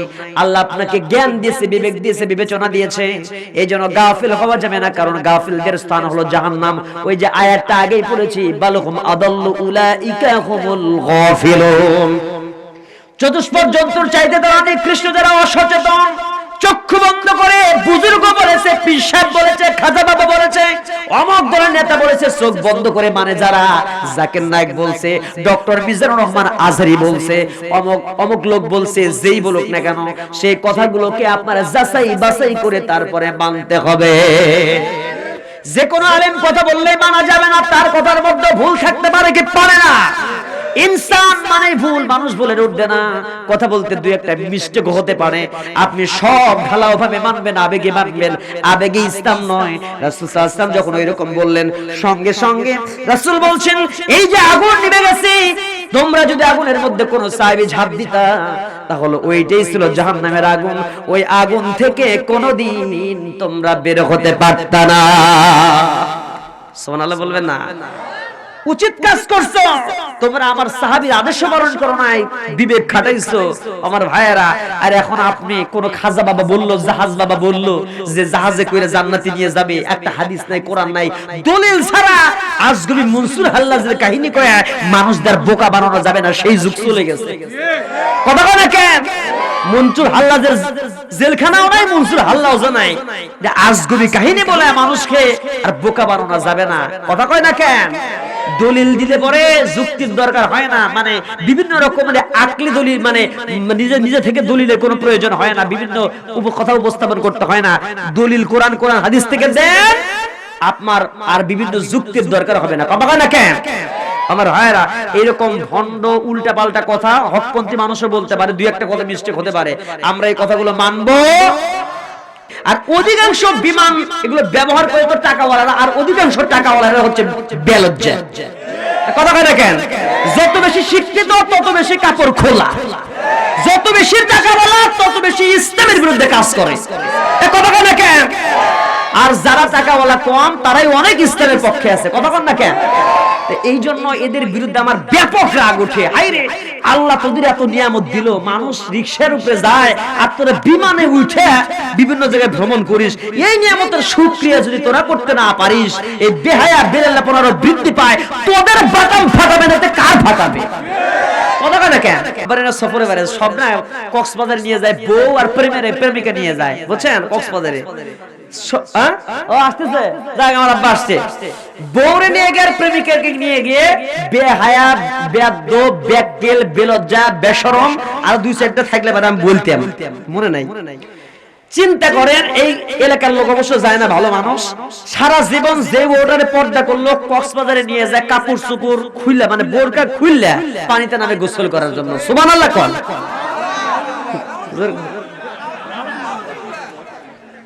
জোরে কোন নাউজুবিল্লাহ। আচ্ছা, আমার বুঝে আসে না, তাহলে এই জায়গায় বাড়িতে যখন থাকবে তখন পর্দা ফরজ, যখন কক্সবাজার যাবে তখন ওপেন পর্দা খোলো রে বসে, তখন হচ্ছে কি মনের আলো বড় আলো বাইরের আলো নিভাও রে। ও বাবা, ঠিক ওরকম মনের পর্দা বড় পর্দা বাইরের বেয়াদব বেহায়া বেলজ্জা বেশরম আর দুসেরটা যদি গালি মন থাকতো তো বলতে, মনে নাই? আসে না রে কথা কয় না কেন? আশ্চর্য, আপনি সারা জীবন যে পর্দার আমলগুলো করলেন, আপনি জানেন ওখানে কতগুলো মানুষ। শুধু সাবধান হওয়ার আরেকটা জিনিস জানাই দিচ্ছি, ওখানে যে ছবিগুলো তোলেন আপনারা, দূর থেকে অনেক ক্যামেরা দিয়ে আপনার শরীরের, মেয়েদের শরীরের বিভিন্ন অঙ্গপ্রত্যঙ্গের ছবিগুলো উঠানো হয়। এগুলো কিন্তু এসছে, ইউটিউবে পাবেন, সার্চ দিলে এই ছবিগুলো ইউটিউবে আপলোড দেয় বিভিন্ন এই ইলেকট্রনিক্স মিডিয়ার মধ্যে, মানে আপনার এর মধ্যে ঘুরতে থাকে, এই ফেসবুক ইউটিউবে এগুলোর মধ্যে কিন্তু ঘুরতে থাকে। তাহলে আপনার বইয়ের ছবি, শরীরের উঁচু নিচু জায়গার ছবি যদি এগুলো ঘোরে, তাহলে আপনি কোন যেটা লোক কিয়ামত পর্যন্ত গুনাহ হবে। কথা কয় না কেন? হ্যাঁ, আপনি কি জানেন যে ছবিগুলো তুলতেছেন কিভাবে? কত তার আইটি এরকম করে তুলে দেখেন এইভাবে। কথা কয় না কেন? আছে আছে। আচ্ছা, আরেকটা গেছি আজকে আমি এখানে বসছি, আব্বা আমার এই জায়গায় একজন লেডিস, তো মহিলা লেডিস স্কিন প্যান্ট পরে এখানে, তো একজন মহিলা আছে, কি করতে গেছে, যাওয়ার পরে আচ্ছা কত বড় ব্যাককেল, আমরা হুজুর মানুষ বা বেমুর বসে আছে, ওই জায়গায় যায় মানে কাদের উপরে হাত দিয়ে একদম কি একটা অবস্থা, মানে কি যে প্রেম কার কত যে জ্বালা। হ্যাঁ, কি প্রেম! পার্কের মধ্যে যা করে ওরা, ওই যে ইউএস বাংলা এয়ারলাইন্স অর্থাৎ বিমানবন্দরে এসে ওই একই প্রেম করে। আজকে এই জন্য আমাদেরকে সে রাসূল সাল্লাল্লাহু আলাইহি ওয়াসাল্লামকে যে লোকগুলো গালি দেয়, রাসূল সাল্লাল্লাহু আলাইহি ওয়াসাল্লামের উপরে কটাক্ষ করে, আমি বলি কোন দেশের যদি প্রধানমন্ত্রী থাকে, ধরে নেন সাদের দেশ, বাংলাদেশ না, কোন দেশ, সাদের দেশের সাদের বুড়ি আছে না ভাই, ধরেন সাদের দেশ, তো সাদের দেশের যদি কোনো মনে করেন যে প্রধানমন্ত্রী, ছেলে প্রধানমন্ত্রী, মেয়ে হোক না অন্য কোনো কিছু, আচ্ছা প্রধানমন্ত্রী সে আছে, সে বলছে যে আমার বিরুদ্ধে কেউ কথা বললে যদি আমি ভুল করি, কথা বলবে তার জন্য জেল হাজত, আইন পাস করলো। আমার বাপ এর বিরুদ্ধে কথা বললে আইন পাস পাস পাস পাস হয়ে গেল। সেই দেশের নেতা প্রধানমন্ত্রী যদি মুসলমান দাবি করে নিজেকে, রাসূলকে গালি দেওয়া হবে, শরীয়ত সরকারের বাচ্চার যেই গালি দেখ, তখন সেই মানুষগুলোর বিরুদ্ধে রাষ্ট্রীয়ভাবে যদি কোনো আইন না থাকে, সেই লোক নিজেকে মুসলমান দাবি করতে পারে? কেন পারে না? দাবি করলে আল্লাহর কাছে হবে না। হাদিস শোনেন, আমি হাদিস দিয়ে কথা বলতেছি। রাসূল সাল্লাল্লাহু আলাইহি ওয়াসাল্লাম একটা হাদিস বলেছেন, রাসূল বললেন লা ইউমিনু আহাদুকুম হাত্তা আকুনা আহাব্বা ইলাইহি মিন ওয়ালিদিহি ওয়া ওয়ালাদিহি ওয়ান নাসি আজমাইন। আল্লাহ নবী বললেন লা ইউমিনু, তোমার ঈমান নাই, আহাদুকুম যতক্ষণ ওই ব্যক্তি, হাত্তা যতক্ষণ না, লা ইউমিনু আহাদুকুম হাত্তা আকুনা আহাব্বা ইলাইহি মিন ওয়ালিদিহি ওয়া ওয়ালাদিহি, এই तमाम পৃথিবীর তার পিতা মাতা সন্তান সন্ততি तमाम পৃথিবীর সমস্ত মানুষের চাইতে আল্লাহর নবীকে কলিজা দিয়ে বেশি মহব্বত না করবে, ততক্ষণ পর্যন্ত সে ঈমানদার হতে পারে। এটা আল্লাহ নবীর একটা হাদিস। আরেকটা হাদিস রাসূল করিম সাল্লাল্লাহু আলাইহি ওয়াসাল্লামের হাদিস, আবু দাউদ শরীফের হাদিস। যে লোকটা রাসূলকে গালি দিয়েছে সে লোকটার কি বিচার হতে পারে সেই হাদিসটা আপনাদেরকে শোনায়া দেই। সে আল্লাহ আবু দাউদ শরীফের মধ্যে হাদিস এসেছে, একজন মানুষ কি করলো, একটা মহিলা রাসূলকে গালি দিয়েছে, সঙ্গে সঙ্গে আল্লাহর নবীর সাহাবী মহিলা মানুষের গলা চেপে ধরছে। এটাকে কি বলে? টুটি বলে আমরা নাকি?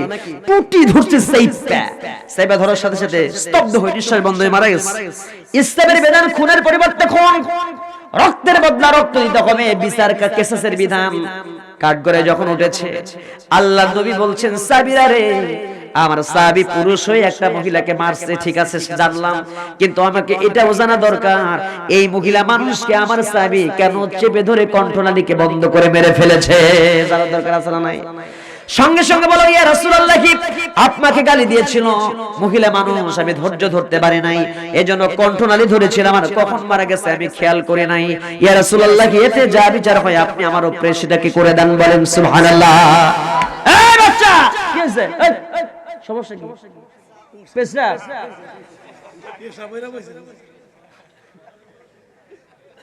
তাড়াতাড়ি যাও, আসো।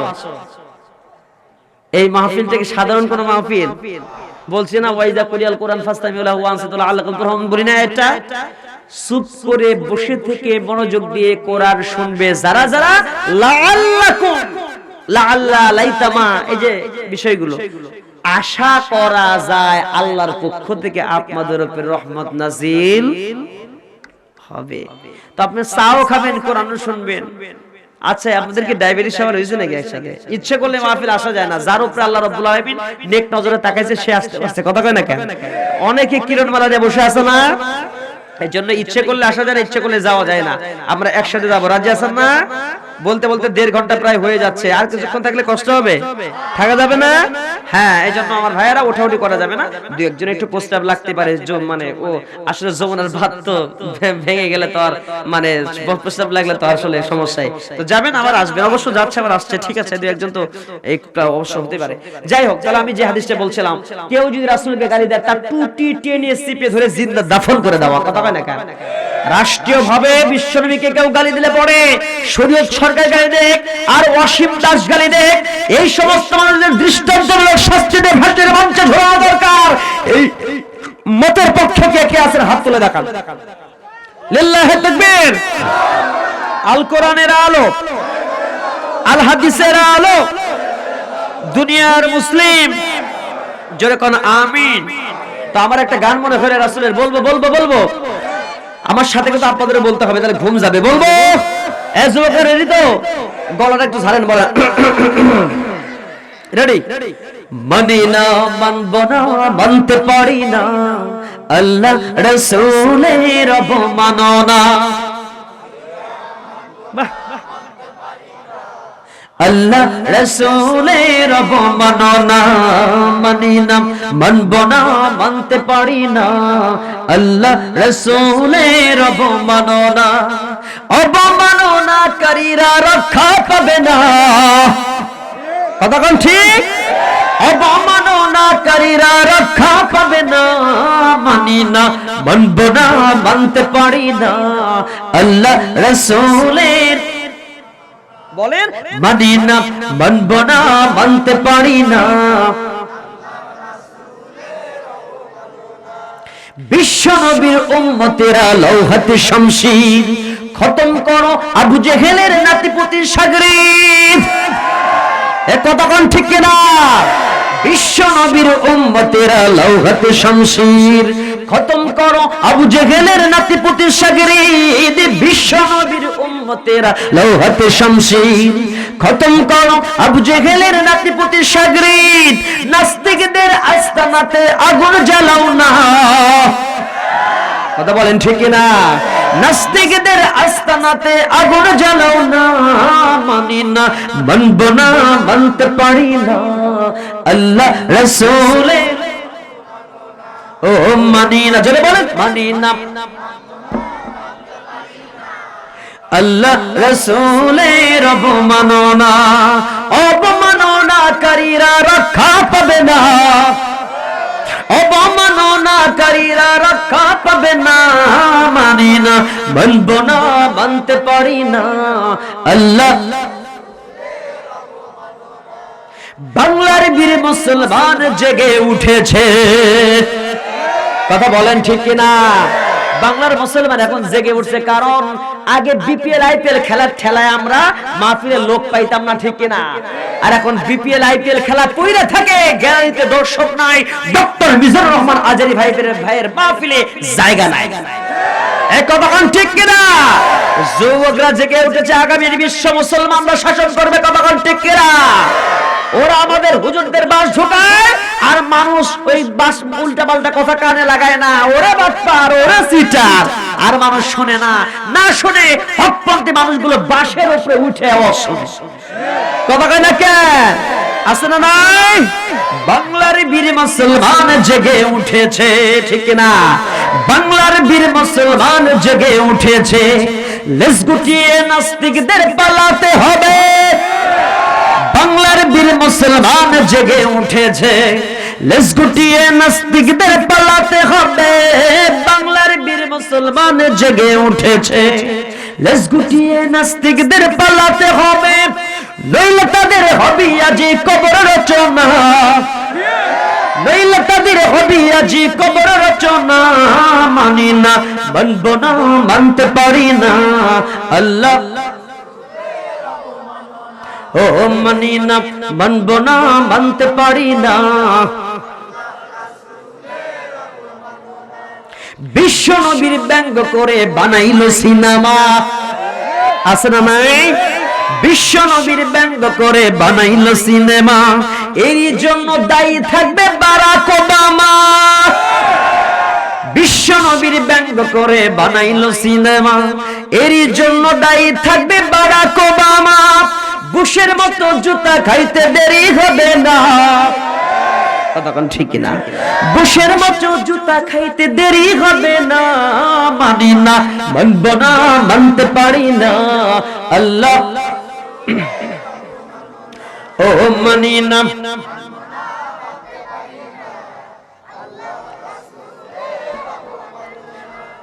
লিল্লাহি তাকবীর। জোরে জোরে কোন আমিন। কিছু মুরব্বি খালি বাধা দাও, সব করা যাবে না, সময় ভালো না, সরকার বাধা দেয়, ও করা লাগবে, কে এটা করা লাগবে, বাদ দে। কথা কয় না কেন? যুবকরা খালি দেখবেন মুরব্বিরা খালি বাধা দিবে। কথা কয় না কেন? আর যুবকরা কয় কিসের ওয়াজ হবে, রক্ত দেব, বাটাম ফাটাবো, ওয়াজ বন্ধ করে কেন? কথা কয় না কেন? যুবকরা আজকের মাহফিল গুলো করতেছে। কথা কন। আর যত অধিকাংশ বুড়ো মানুষ বাধা দেয়, দেখবেন মাহফিলে বুড়ো মানুষ আসেও না। মাহফিলে কয়টা বুড়ো মানুষ আছে বাই করে দেখেন? আছে হাতে গোনা 2-4 জন মানুষ। তা আমার বাপ এখন আছে কই? আমার বাপ কই? আমার আব্বা ভিতরে গেছে না? আমার আল্লাহর নবী জনাবে মুহাম্মদ রাসূলুল্লাহ সাল্লাল্লাহু আলাইহি ওয়াসাল্লাম মেয়েদের সম্পর্কে জানিয়ে দিয়েছেন। একজন মেয়েদের জন্য যে হাদিসগুলো রয়েছে, নামাজ পড়বে, রোজা করবে, পর্দা করবে, স্বামীর আনুগত্য করবে, 8টা জান্নাতের দরজা দিয়ে যে কোনো রাস্তা দিয়ে সে সহজে চলে যাবে। হাসতে হাসতে বলেন সুবহানাল্লাহ। স্বামীর আনুগত্যের কথা বলি আমি। স্বামীর আনুগত্য করেছিলেন আয়েশা সিদ্দিকা রাদিয়াল্লাহু তাআলা আনহা, খাদিজাতুল কুবরা রাদিয়াল্লাহু তাআলা আনহা, হযরত আয়েশা সিদ্দিকা রাদিয়াল্লাহু তাআলা আনহা কেমন ছিলেন? আল্লাহর নবী গোসল করতে বসেছেন। আল্লাহর নবী যখন গোসল করতে বসেছেন, আর সেই সময় যেই টুলের উপরে বসেছিলেন, যে পীরা বলেন অথবা টুল বলেন, ওই টুলের একটা অংশ হযরত আয়েশা সিদ্দিকা রাদিয়াল্লাহু তাআলা আনহার পায়ের উপরে চলে গিয়েছিল। বলেন ঠিক কি না? নখের উপরে যখন চলে যায়, নখ ফেটে গিয়ে রক্ত বের হয়ে যাচ্ছে, পানির সঙ্গে দড়ি গড়িয়ে গড়িয়ে যায়। আর এই দৃশ্য যখন রাসূল দেখতে পেলেন, রক্ত যখন প্রবাহিত হচ্ছে পানির সঙ্গে, রাসূল বলছেন, আয়েশা রে, ও আয়েশা, তোমার নখটা ফেটে গেছে, আর আমার শরীরের ভরের কারণে তোমার নখটা ফেটে গিয়ে রক্ত ঝরছিল। আয়েশা, তুমি কেন আমাকে বলো নাই? ইয়া রাসূলুল্লাহ, আপনি আপনি বসেছেন সুন্দর করে টুলের উপরে, আপনাকে গোসল করিয়ে দিচ্ছি, আমি আপনার স্ত্রী হয়ে আমি আপনাকে উঠতে বলি কেমনে? এই বেয়াদবি কেমনে করে করি? আমার নখটা ফেটে যাচ্ছে, এটা তো সাধারণত নখ ফেটে গেছে। ইয়া রাসূলুল্লাহ, কি আমার যদি কলিজাটাও ফেটে যেত, কলিজা ফেটে যেও যদি রক্ত ঝরতো, আমি তখনও পর্যন্ত আপনাকে উঠতে বলতাম না। জোরে বলেন সুবহানাল্লাহ। এর নাম স্বামীর আনুগত্য। কি ভালোবাসা তাদের মধ্যে ছিল, ঠিক না? এটা আমার ভাইয়েরা, উম্মে সুলাইমের হাদিসগুলো আমরা জানি, আয়েশা সিদ্দিকা, ফাতেমাতুজ জোহরা রাদিয়াল্লাহু তাআলা আনহার হাদিসগুলো আমরা জানি। আমার ভাইয়েরা, এখন পর্দার যে বিষয়টা, আমরা স্বামীর আনুগত্য মায়েদের জন্য নির্দেশ দিলাম, পর্দার আনুগত্য, পর্দা করার জন্য মায়েদেরকে বলি, পর্দা যদি কোনো মা না করে, ওই মায়ের নামাজ রোজার কোনো দাম আছে? চারটা ফরজের একটা বাদ দিল, খুঁটি চারটা, একটা খুলে পড়লো, তাহলে সে কি ঘরটা ভেঙে যাবে না? ভেঙে পড়বে। চারটা খুঁটি স্ট্রং থাকতে হবে। তো মেয়েরা নামাজ পড়ে, রোজা করে, পর্দা করে না, এই মেয়েরও কোনো দাম আছে নাকি? আচ্ছা, পর্দা করে স্বামীর আনুগত্য মানে না, তো স্বামী যেটাকে নির্দেশ দেয় সেটা আপনি মানবেন না, আপনার ঈমান আপনার কি থাকবে না? আপনার জন্য জাহান্নাম হয়ে যাবে। স্বামীর আদেশ ফলো করা ফরজ, ঠিক না? এখন মেয়েদেরকে বলি, মা আপনার যে কাজটা করতে হবে, পর্দা খুব ইম্পর্টেন্ট।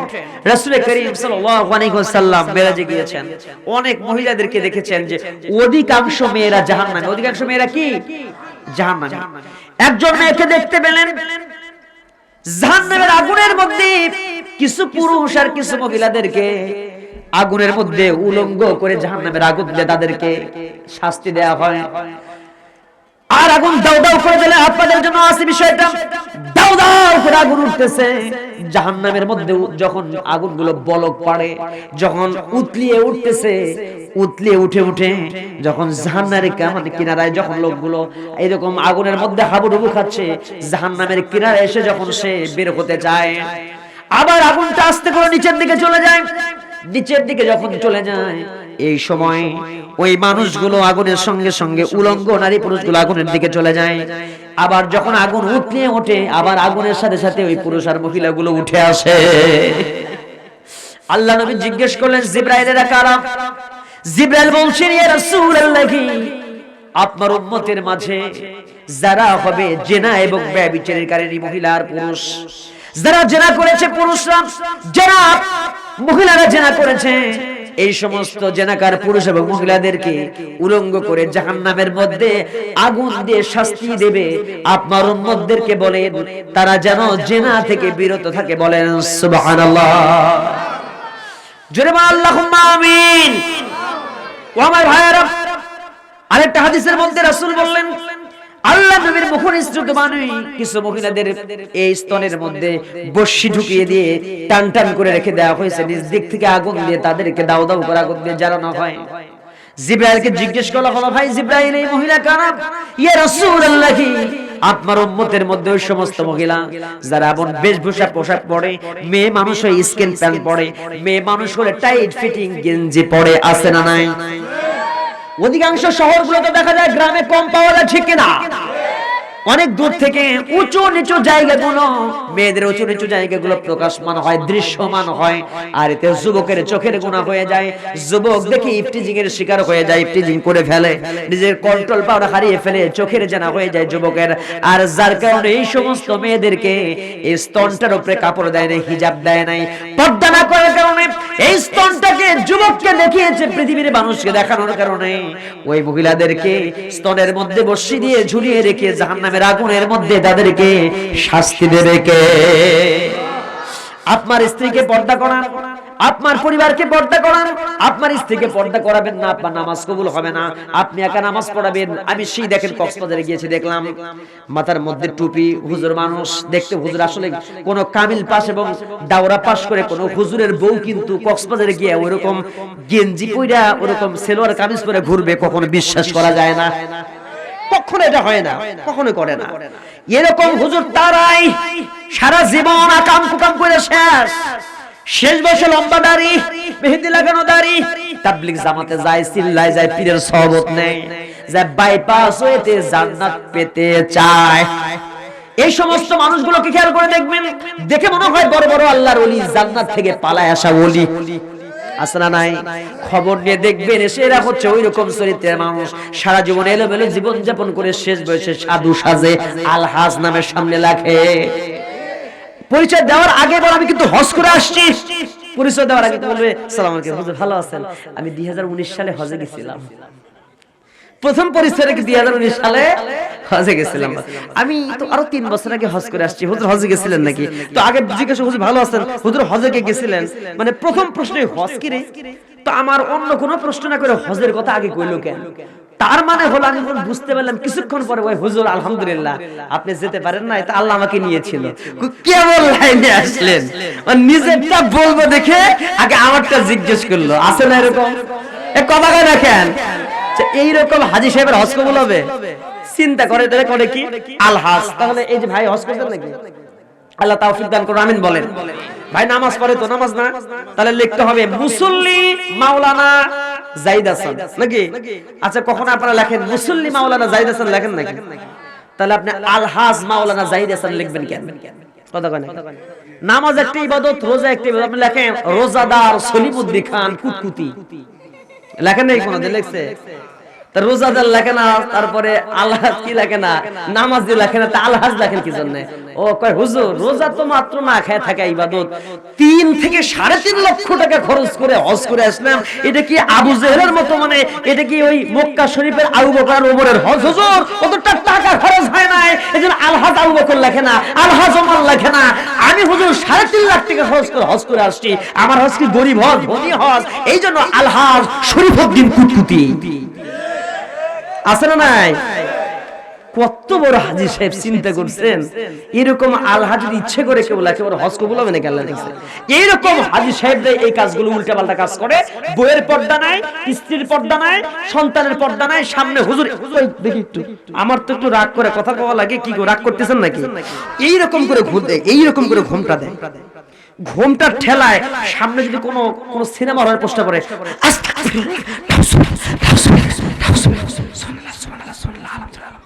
আছে আছে এইরকম একটা মুরব্বি পাইছিলাম আমি কোন একটা জায়গায়। তো সামনে দেখি স্কিন প্যান্ট পরা একটা মেয়ে, আরেকজন ওড়না দিছে এরকম, তো এইরকম করে ওড়না দিছে, আর একটা মহিলা মানুষ হাতে পায়ে মোজা, তার বয়স মোটামুটি 60 এর নিচে না, মুরব্বির বয়স 70 আর মহিলার বয়স 60 এর নিচে না। তো 60 বছরের মহিলাকে হাতে পায়ে ওড়না পরাইছে, চোখ দেখা যায় না, এইরকম করে রাখছে। হ্যাঁ, তার পাশে একটা মেয়ে, আমি জিজ্ঞেস করলাম আচ্ছা আসসালামু আলাইকুম ভালো আছেন? হ্যাঁ। আমি আবার মাঝে মাঝে এগুলো দেখি এবং মাঝে মাঝে আমি ব্যাপক প্রতিবাদ করে রাস্তার মধ্যে, জানেন না? আজকে আমি আসছি ওই দুইটা মেয়ে, আমি দাঁড়ায় আছি, তো আব্বার সাথে একটা আসতেছে, লাইনে দাঁড়ানো লাগবে বিমানে, তো লাইনে দাঁড়াতে হবে, আমি লাইনে দাঁড়াইনি, সাইডে দাঁড়াইছি। তো এখন ওই হিন্দু করছে লাইনে দাঁড়ান, ওই ওখানে কাজ করে। আরেক লোক, একটা মেয়ে আর একটা ছেলে এসে দাঁড়াইছে, ওকে কিছু কয় না, হুজুর দেখে তোমাদের খালি লাইনে দাঁড়াতে কথা কয়, ওদের জন্য আইন নাই, কয় হুজুর ওরা ভিআইপি। করে কিসের ভিআইপি রে? ওরা মানুষ, আমরাও মানুষ, কথা কয় না কেন? ভিআইপি টাইম নাই, কথা কয় না কেন? আমরা বেশি ভিআইপি, সব জায়গায় সবাই রাজা, নিজের পরিবারের নিজের জায়গায় নিজেরা সবাই রাজা, আমরা কথা কয় না কেন? আমরা কখনো প্রজা নাকি? আমরা সব জায়গায় নিজেরাই রাজা, আমরা কিসের জন্য মাথা নত করবো? তো আমি যখন বললাম, প্রতিবাদ করলাম, তখন আর কথা কয় নাকি, মাথা নিজ দিক করে সুর করে চলে যায়। তো এই অবস্থা, তো যে কথা বলছিলাম, এইরকম অবস্থাতে দেখলাম ওই মহিলাটা। তো আমি বললাম, জিজ্ঞেস করলাম আচ্ছা এই 3 জনের পরিচয় দেন, আমি একটু জিজ্ঞেস করি আপনার নাম কি? হাজী সাহেব কুতকুত সুরসুরানি, যাই হোক। তো হাজী সাহেব হজ করে আসছে, সামনে এটা কি করে আমার স্ত্রী, হাতে পায়ে মোজা লাগাইছে, দেখা যায় না, বয়স হলো 60 বছর, আলহামদুলিল্লাহ। পাশেরটাকে কয়টা মেয়ে ঢাকা ইউনিভার্সিটিতে লেখাপড়া করে, তো বুঝেন নাই? ঢাকা ইউনিভার্সিটিতে লেখাপড়া করে, তো এই জন্য একটু এভাবে থাকে, পর্দা নাই। পাশে ওটা কি করে, ওটা আমার নাতনি, ওটা এই তো আপনার মানে আরেক নাতনি আর কি, তো লেখাপড়া করছে আর কি, ও একটা জায়গায় লেখাপড়া করে, ক্লাস 8 এ পড়ে, তো মাশাআল্লাহ। তো দেখেন 8 এর ছাত্রী, ঢাকা ইউনিভার্সিটির স্টুডেন্ট, এর কোনো বোরকা নাই, পর্দা নাই। এখন বলেন তো ওই 60 বছরের বুড়ি না সেরি, গ্রামের ভাষায় কইলাম, কথাটা কইলে আসলো, বুড়ি না ছুরি? বৃদ্ধা মহিলার দিকে ও যদি কাপড় বোরকা না পরে খালি সেলোয়ার কামিজ করে হেঁটে যায়, কেউ তাকাবে?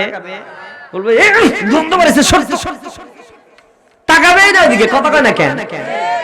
আর যদি একটা কালো কুচকুচে মেয়ে, বয়স 25 বছর, রাস্তা দিয়ে হেঁটে যায়, যুবকরা খালি এরকম করবে, মিস কল দিবে চোখ দিয়ে, গেল রে গেল, কি গেল? কথা কেন কেন বলবে না? গেল রে গেল। তাহলে এইটা যদি হয়, 60 বছরের আম গাছে যদি কোনো ছেলের মধ্যে বেড়া দেয়, ওর সাথে ব্যাককেল লোক সমাজে আছে। আর যদি 1 বছরের আম গাছে বেড়া দেয় না, আচ্ছা কম তো, 1 বছরের আম গাছ আর 60 বছরের আম গাছ দুটো কি এক? 1 বছরের আম গাছ যদি কোনো ছাগল পায়, বা 1 মাস 6 মাসের কোনো আম গাছ আছে না, ছাগল পায়, 3 মাসের আম গাছ পায়, ওই ছাগল আম গাছের উপরে উঠে ওর মাথা থেকে পা পর্যন্ত ধর্ষণ করে জেতে ধরে খায় ফেলে। কথা কয় না কেন? ভুল করলাম নাকি? আম গাছের উপরে এরকম ধর্ষণ করবে না, চাপাচাপি করে খায় ফেলাবে। কথা কয় না কেন? যদি বেড়া থাকতো তাহলে কি এই ছাগল কিছু করতে পারতো? লক্ষ টাকার বাগান 2 টাকার ছাগলে খাইতে পারতো?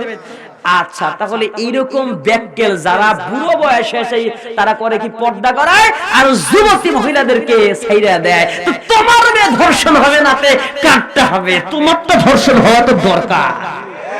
কথা কয় না কেন? তোমার তো আক্কেল হয় না, বোরকা পরিহিতা মেয়েরা ধর্ষিত হয় না। যারা হয়েছে 2-1টা এক্সেপশনাল, কখনো উদাহরণ হয় না। কথা কয় না কেন? ব্যতিক্রম উদাহরণ হয় না। যে উইলিং, যে বেশিরভাগ অ্যাভেলেবল মেজরিটি পার্সেন্ট যা দেখা যায় সেটা কি, যারা অর্ধ উলঙ্গ কাপড় চোপড় পরিধান করে রাস্তাঘাটে ঘোরাফেরা করে, এরাই বেশি ধর্ষিত হয়। কথা কোন ঠিক? রব্বানা যালামনা أنفسنا وإن لم تغفر لنا وترحمنا لنكونن من الخاسرين। الله تعالى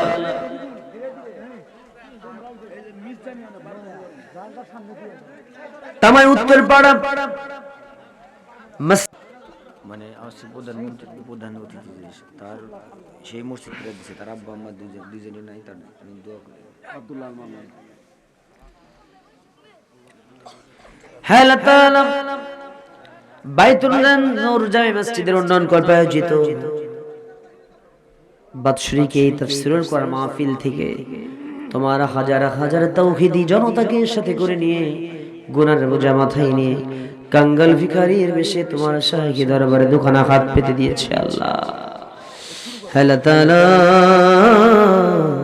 মেহেরবানি করে যারা হাত তুলেছেন, গুনার দিকে তাকায়ও না, গুনার দিকে নজর না দিয়া বান্দা মনে করে তামাম জিন্দেগীর গুনাহ মাফ করে দাও।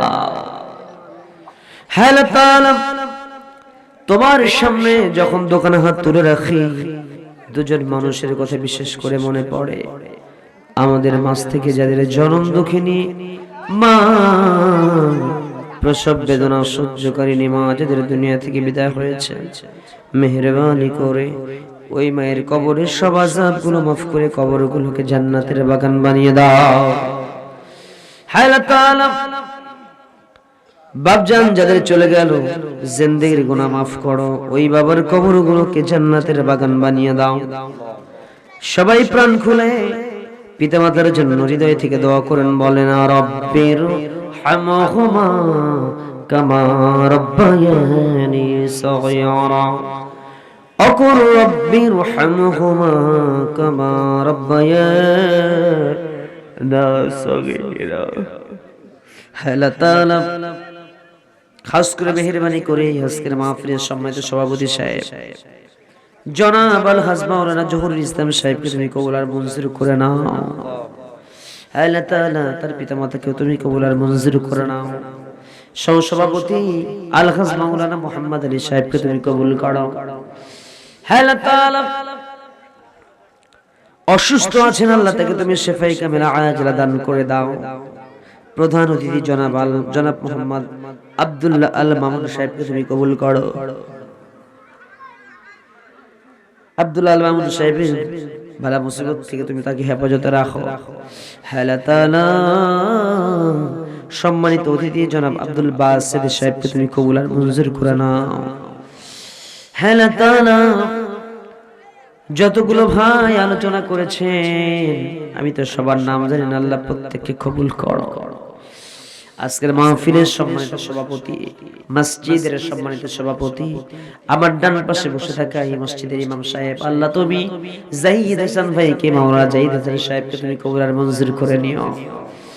আব্দুল কাদের ভাইকে কবুল করো, 5000 টাকা দান করেছেন। আল্লাহ তাআলা দানটা তুমি কবুল করো, তার পিতা মাতার মুখের মাগফিরাতের জন্য কবুল করো। পিতামাতাকে তুমি জান্নাত নসিব করে দাও।